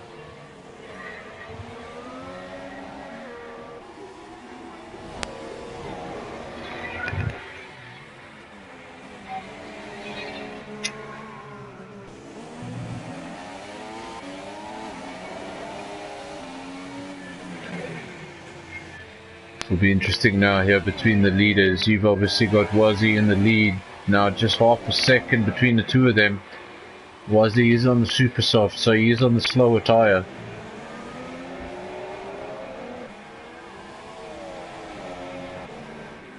RZDV's only option here is he needs to get past, and he needs to make a gap as big as he possibly can. And it's in Wazzy's best interests not to let that happen. So defend, defend, defend. Obviously now the track is dry, DRS will come into play. Tucks in right up on the gearbox, activates DRS down the main straight, gets a fastest lap for RZDV, a 1:42.1. It's not enough to get past, not close enough. Obviously got to be patient at the same time, you don't want to get damage.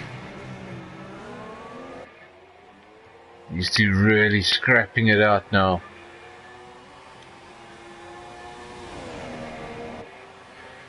It's going to get DRS pretty soon now.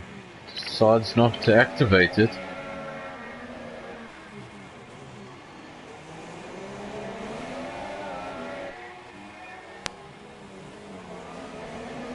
Real battle here at the front.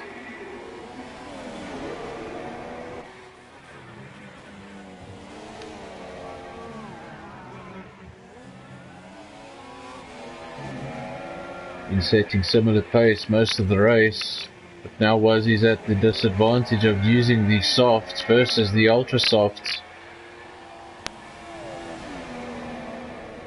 Just getting superior traction out of every corner, braking that little bit later into every corner.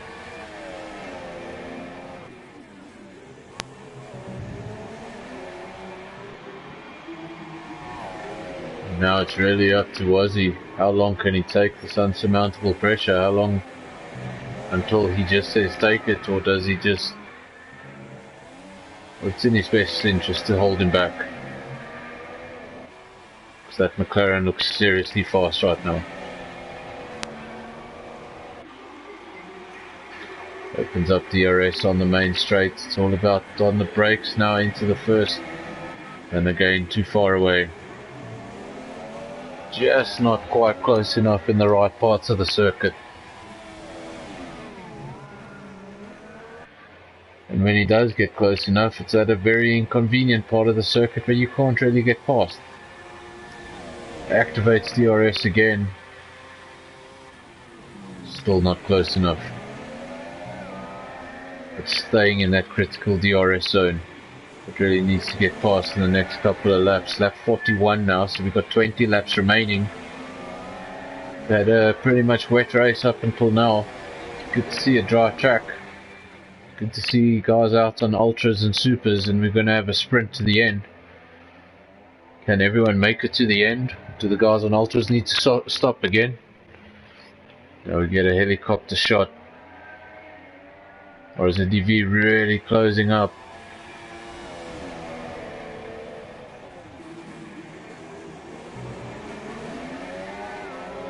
Absolutely nothing in a 0.2 of a second between the two leaders.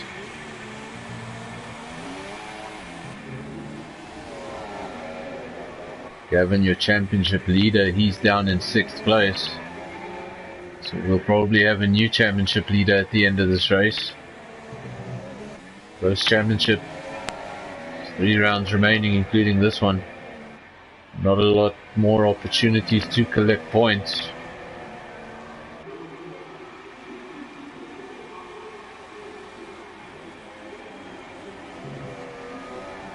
Got to hold on for these last 19 laps and get all the points you can get.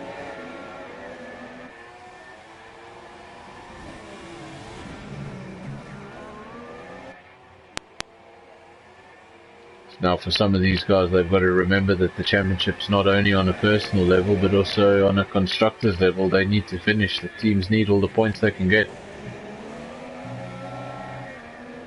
Good to see still 8 runners of the original 10.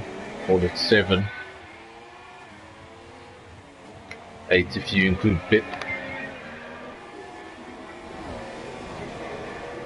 But surely Reynolds won't be acquiring points for that finish.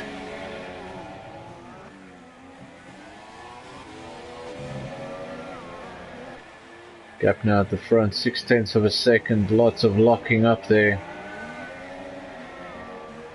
They head for the back straight. Robbie locked up and he just gave Wazzy a bit of a breather, if you can call a 1 second gap a breather. He needs to get back within that 1 second,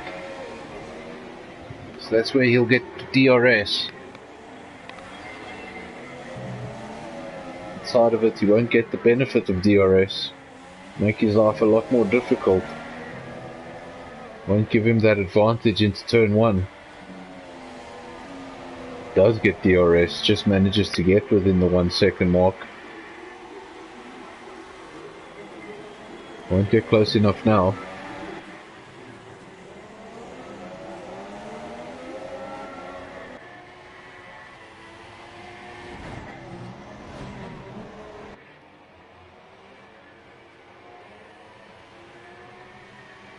Just maintaining that 1 second gap, so not battling for the time being.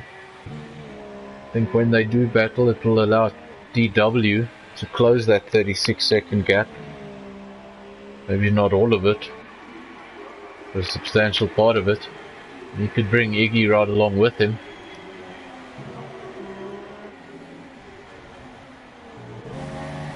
So a lot can happen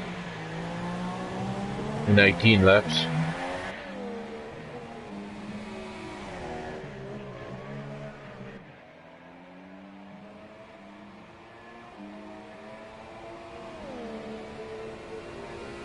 So Iggy hasn't given up on that podium finish just yet.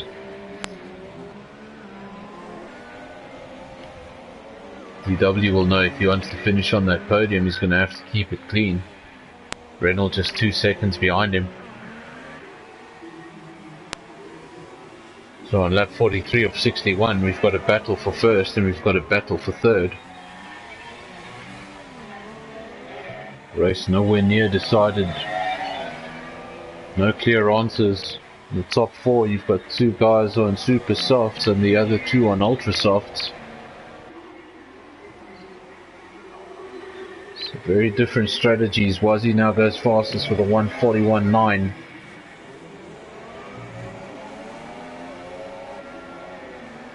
I hope that doesn't mean RZDV's just taken too much out of those ultras too early on. We'll see if he can come back at him, or if that gap will begin to grow.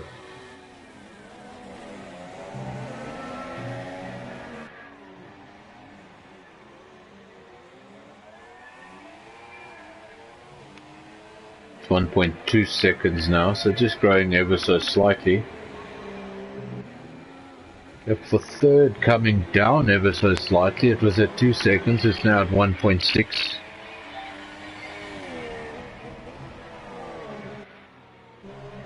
Let's go beyond the top four. But Jean, still in fifth in the second salver, picking up good points. Sixth place with the second Force India. That's why Force India are leading the championship. Both their cars finish races.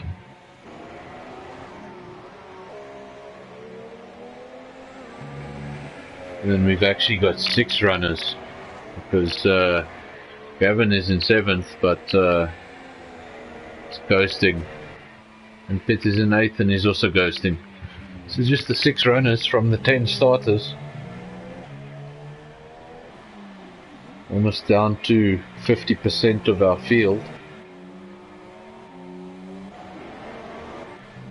Let's go back to your leaders, see what's happening up front. 1.7 seconds now the gap.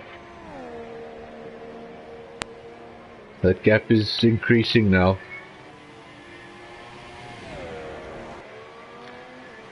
Robbie not able to get fast on the faster tyre.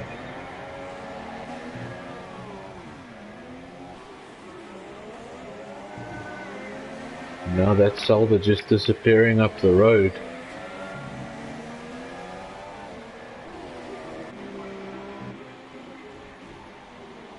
Going down to third. TnB DW still defending that podium position from Iggy. Gap now 1.4 seconds.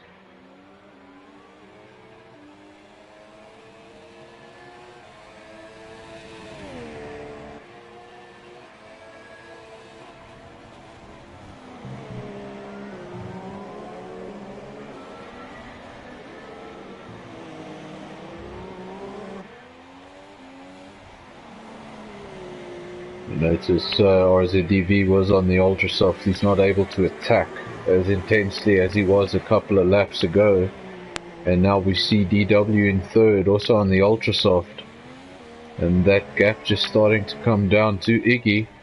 So I wonder if that ultra soft just not the best tyre to be on at the moment. Seems like the super soft is a quick tyre.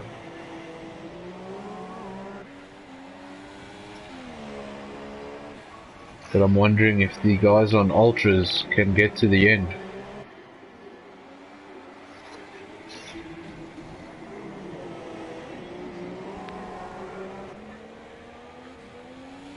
RZDV has a comfortable gap to third of 39 seconds. So that's a lot more than just a pit stop. So if he does need to stop again, he can probably maintain his second place. EW on the other hand, if he needs to stop again, seems like Iggy's going to snatch up that podium position. Gap now under a second for the first time.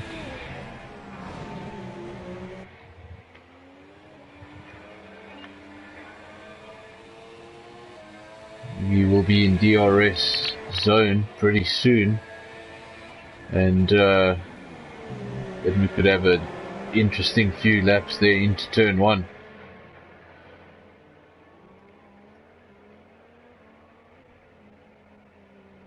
As if DW puts up a fight, which I'm sure he will. Gap now just 1 second. It'll be touch and go to see if Iggy does get DRS.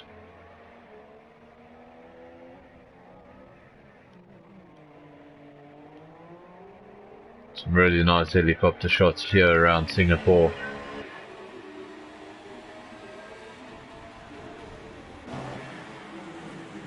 Don't know if Wazzy made some sort of mistake, but we go back to the leading pair. Now RZDV is on the gearbox of Wazzy, just 0.5 of a second or half a second, whichever one you want to call it. But he's in DRS zone again.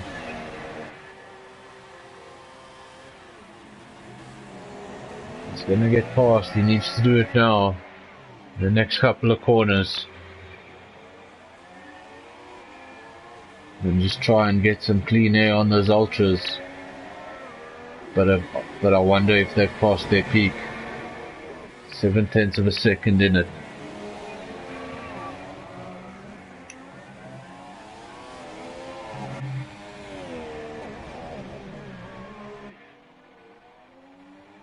Speaking of 0.7 of a second, that's also the gap between third and fourth. So we're having almost identical battles between first and second, third and fourth. Trying to keep my eyes on both of them.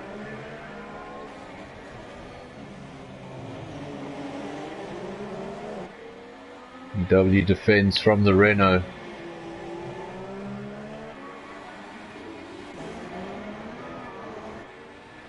That's why he continues to defend from the McLaren.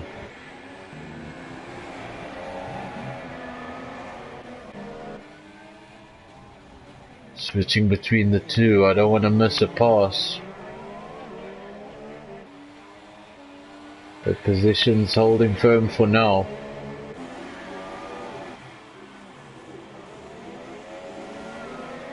And that gap at the front between first and second just going back up to a second.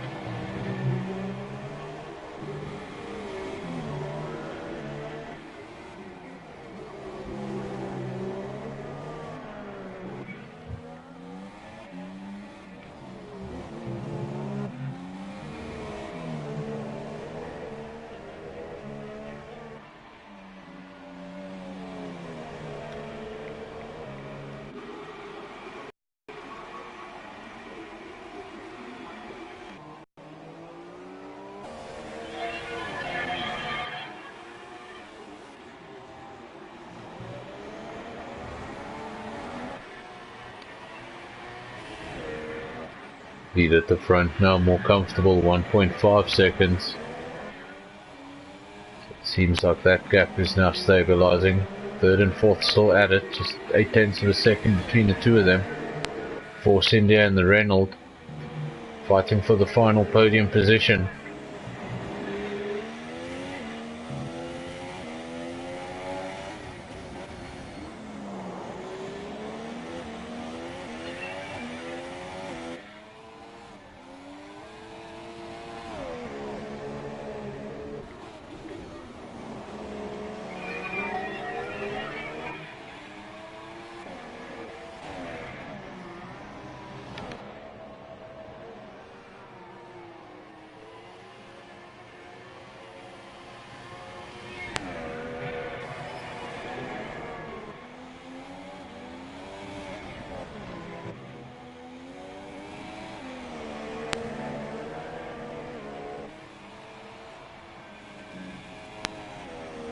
Don't know what the tyre wear is on those ultras.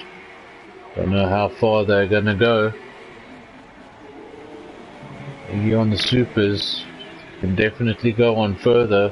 Tyres are gonna be in much better shape at the end of the race. W holds on for now.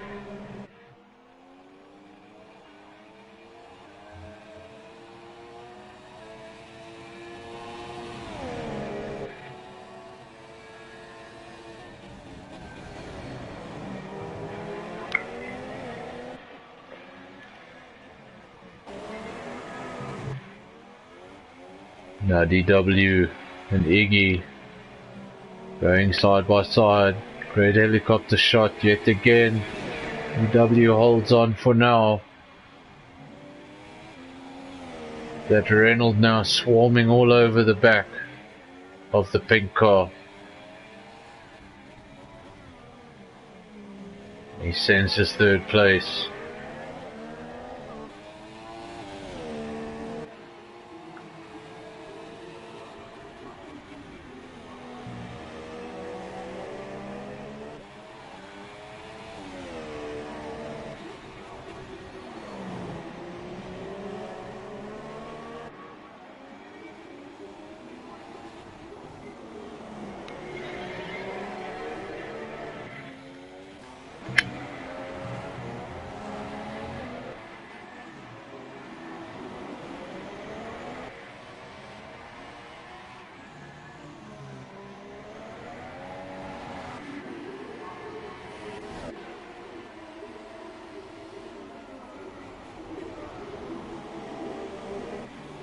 Battle for third is going to change now. Iggy goes up in front. Will he hold his line? Around the outside, DW tries to get his position back.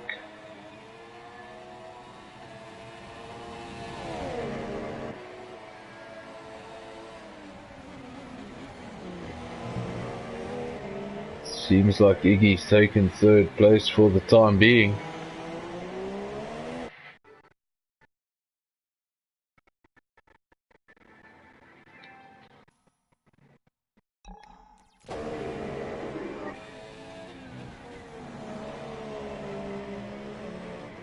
TnB DW in fourth, Iggy now third, so those positions have switched. And the Renault driver's already been able to open a 1 second gap. So obviously those super softs are the right tyre to be on.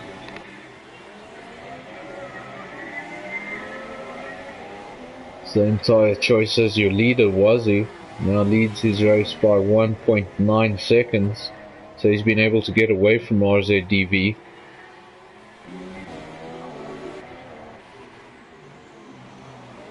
Next man in line is Jean in fifth.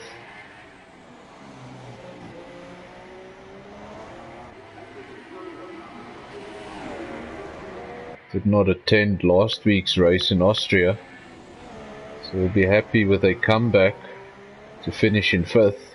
That would be a great result. 10 laps still remaining.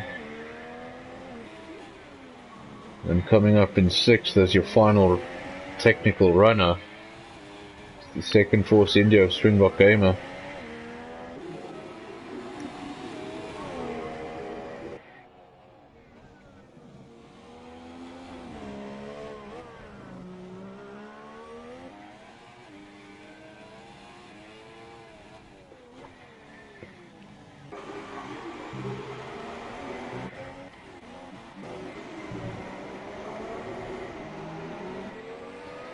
Just 10 laps to go now, lap 51 of 61.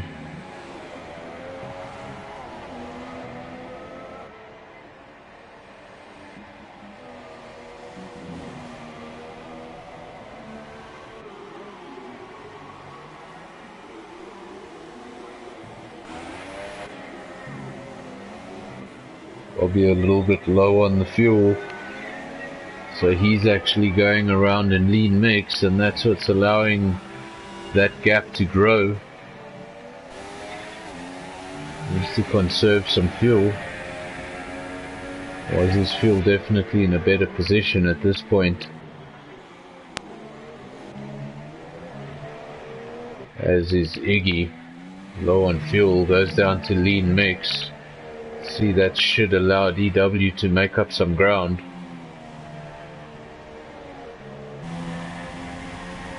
Goes back into standard, so flicking between lean and standard. He obviously having to manage that fuel nicely to the end of the race. Still in the positives, but not by far.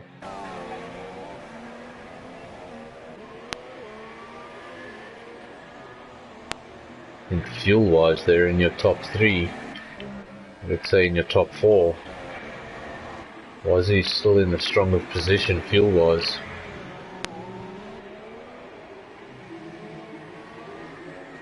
Got a lot of fuel and running in lean. Maybe just saving it up until the last couple of laps, and then he'll really switch it on. Make a fast lap. Fastest lap. I mentioned earlier this would be the third victory in the third appearance. And it would be 75 points of a possible 75 points. So nothing wrong with that.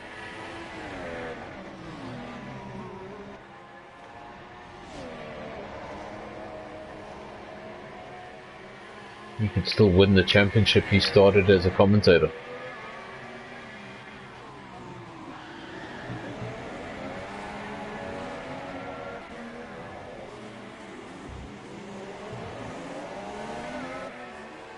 RZDB hasn't given up quite yet. That gap 1 second. Now TnB was he just flicking it out of lean mix, going up into a higher mixture. So as soon as that gap gets down to about a second, Wazzy reacts. He's maintaining that gap, managing that gap.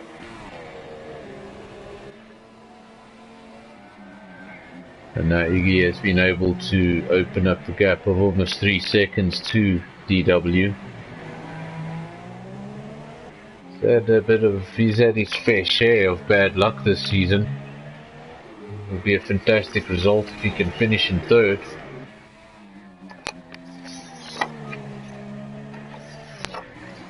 Make up for some of the disappointment he's had along the way.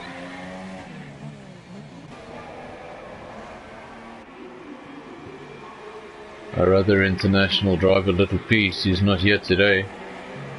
Also a quick driver who hasn't had the best of luck.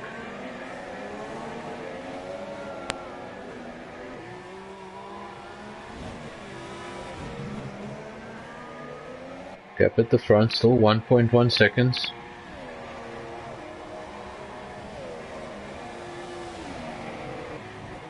I wonder if there's going to be any team play here. First and second coming up to lap Jean, I believe it is, yes. They're going to lap a Salva. And that's not good news. RZDV 2000 has left the session. Let's hope he can get back in as quickly as possible. The gap down to third place. Iggy, that's 42 seconds. We want to get in as quickly as possible. We'll just keep an eye on that McLaren. Make sure the Ghost doesn't duck into the pits. We've seen that before.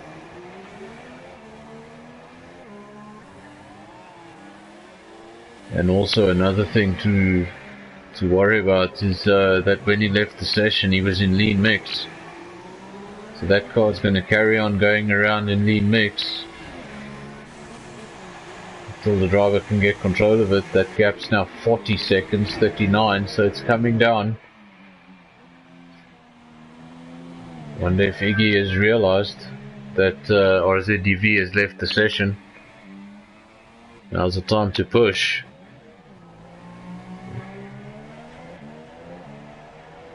Was down in 9th place at one stage in this race, second last. Now in third. And if RZDV doesn't hurry on back to his car,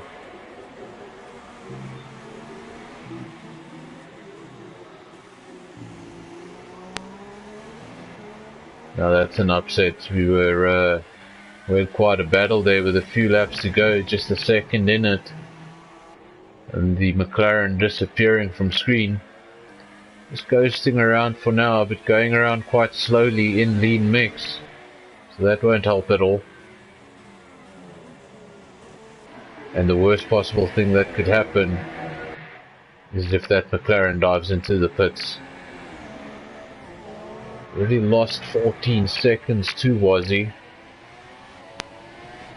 It's making a huge effect. Still ghosting.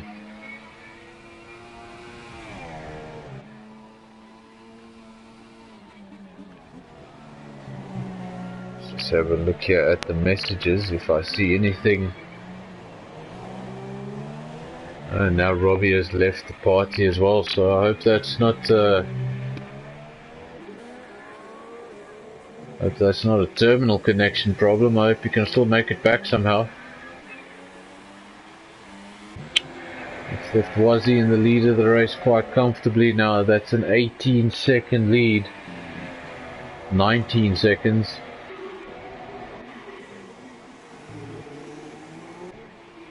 And Iggy will continue to close in on that second place.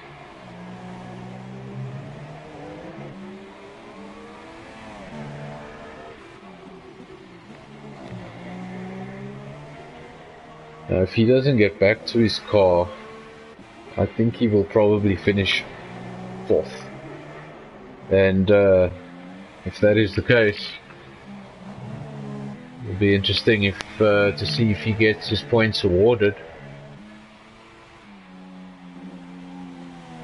Not really sure about the rules on that one, but he did race for a majority of the race, so I think it's different for Pitt and Gav. They've been ghosting for majority of the race. Something that will have to be discussed, but hopefully he can still get back and just finish this race. Gap down to third, just 16 seconds now, so Iggy, second place is in sight. 5 laps remaining, can definitely close this gap if he just stays on it. DW is 21 seconds away from that ghost car, so he can still snatch a podium.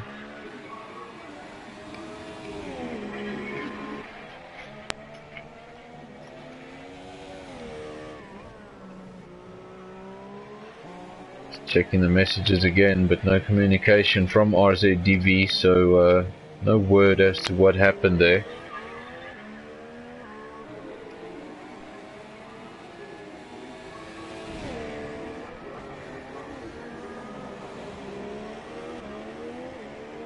He's in a really strong position, looking for his 5th TnB victory, and it was not to be. Connection had the final say.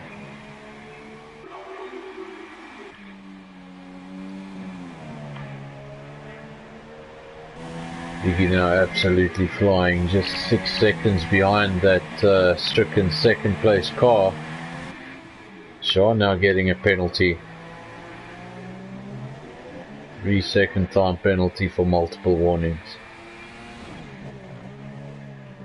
He will catch up with that McLaren shortly. They're on the same straight now. EW won't be far behind. 4 laps to go. And we'll catch and pass that McLaren. This is going to be for vital points.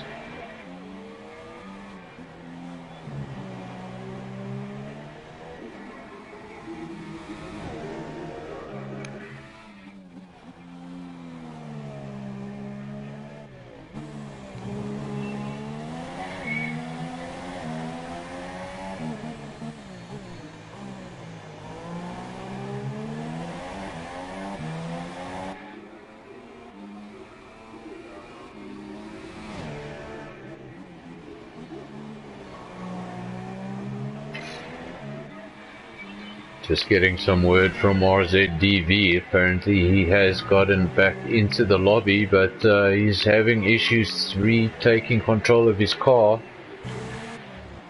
In the meantime, Iggy has taken second place away from that McLaren.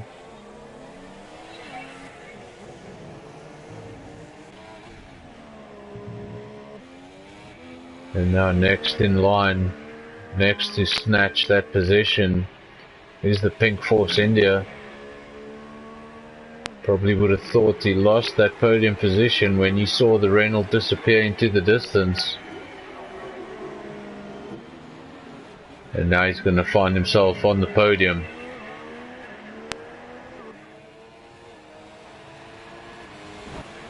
And that's disappointing.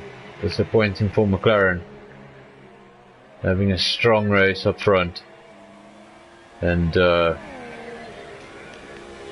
now finds himself in 4th place. But I think the car will finish there. I think Sean is a lap behind, so we don't need to worry too much. What we can do is we've got RZDV. He's not driving the car. The Ghost is driving the car. We've managed to get him into the commentary box. So get 1 or 2 words from him because my voice is tired. What happened? Just a connection issue, or? Not connection. The game just froze as I was going around the corner on the straight.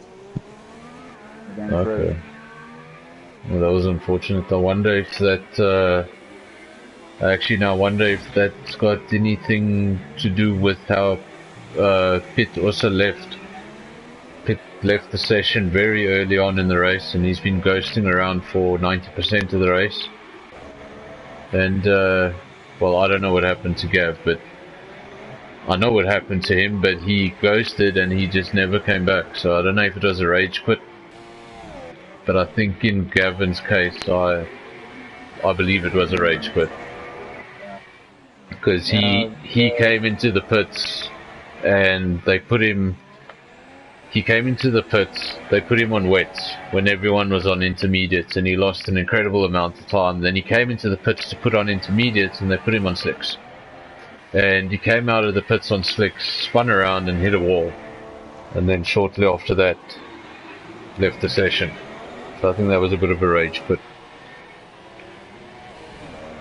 I have the option to take my car back, but I'm pressing X, nothing's happening. I know it's one of those strange ones. Ish.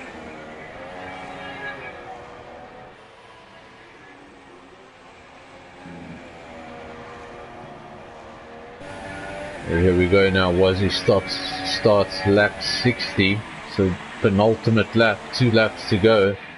He leads this race from Iggy, 37 seconds.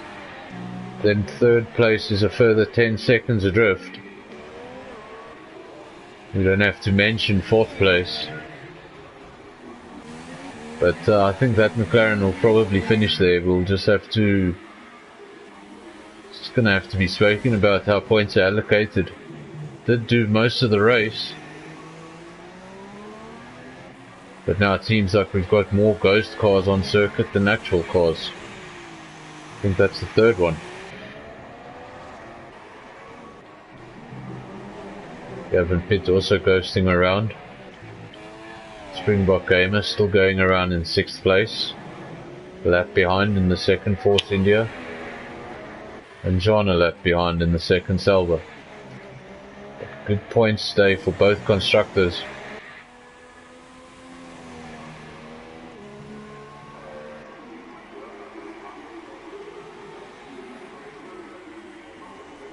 And now actually the ghost car of the McLaren and the ghost car of the Haas putting on a bit of a race. Probably the most exciting thing on track right now. Let's watch Wazzy as he approaches now his final lap. He's in sector 3, goes around the final bend. Gonna start his final lap now. Lap 61 of 61. Leads by 36 seconds. Looked like he was going to have a much bigger battle on his hands. But unfortunately, the game having the final say in that battle.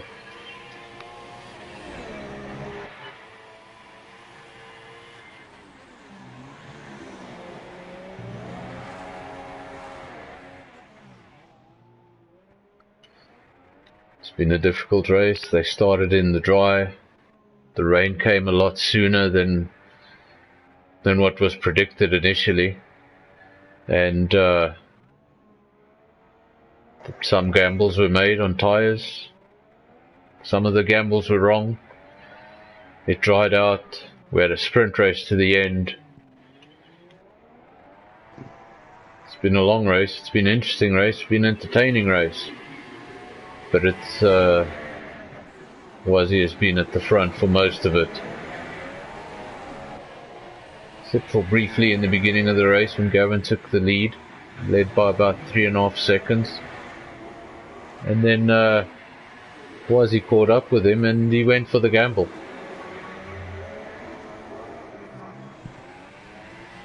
Gamble didn't pay off. Wazzy now enters sector 3 for the final time, lap 61 of 61. He's going to go around the final bend over the start finish line. And that's 3 and 3. That's 75 points from a possible 75 points. And there's your winner. This championship's not over yet. Not for the drivers, not for the constructors, especially not for the constructors. Let's look now for Iggy. He's going to come over the line in second place. Good result for him as the fireworks go off. Good result for Reynolds. And I think on lap 3 he wouldn't have seen this coming when he was down in 9th. TnB DW not far behind now, 3rd place. Takes up the final podium position. It seems like there we have it.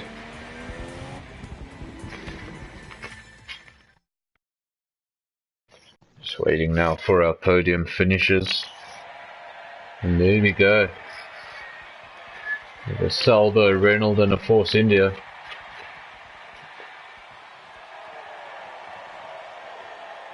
Really was, he won that by quite some distance at the end of the day.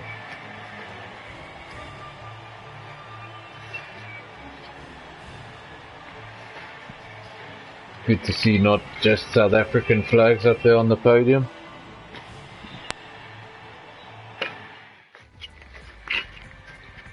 Well, there we have the Singapore Grand Prix. That was round 8 of season 4 TnB. The results: first place Wazi won it by 30 seconds from Iggy, who finished in second for Reynolds. TnBDW brought the Force India home in third. RZDV, unfortunately, there in the McLaren fourth. Jean fifth. Springbok Gamer sixth in the second Force India. And those are really your only finishes.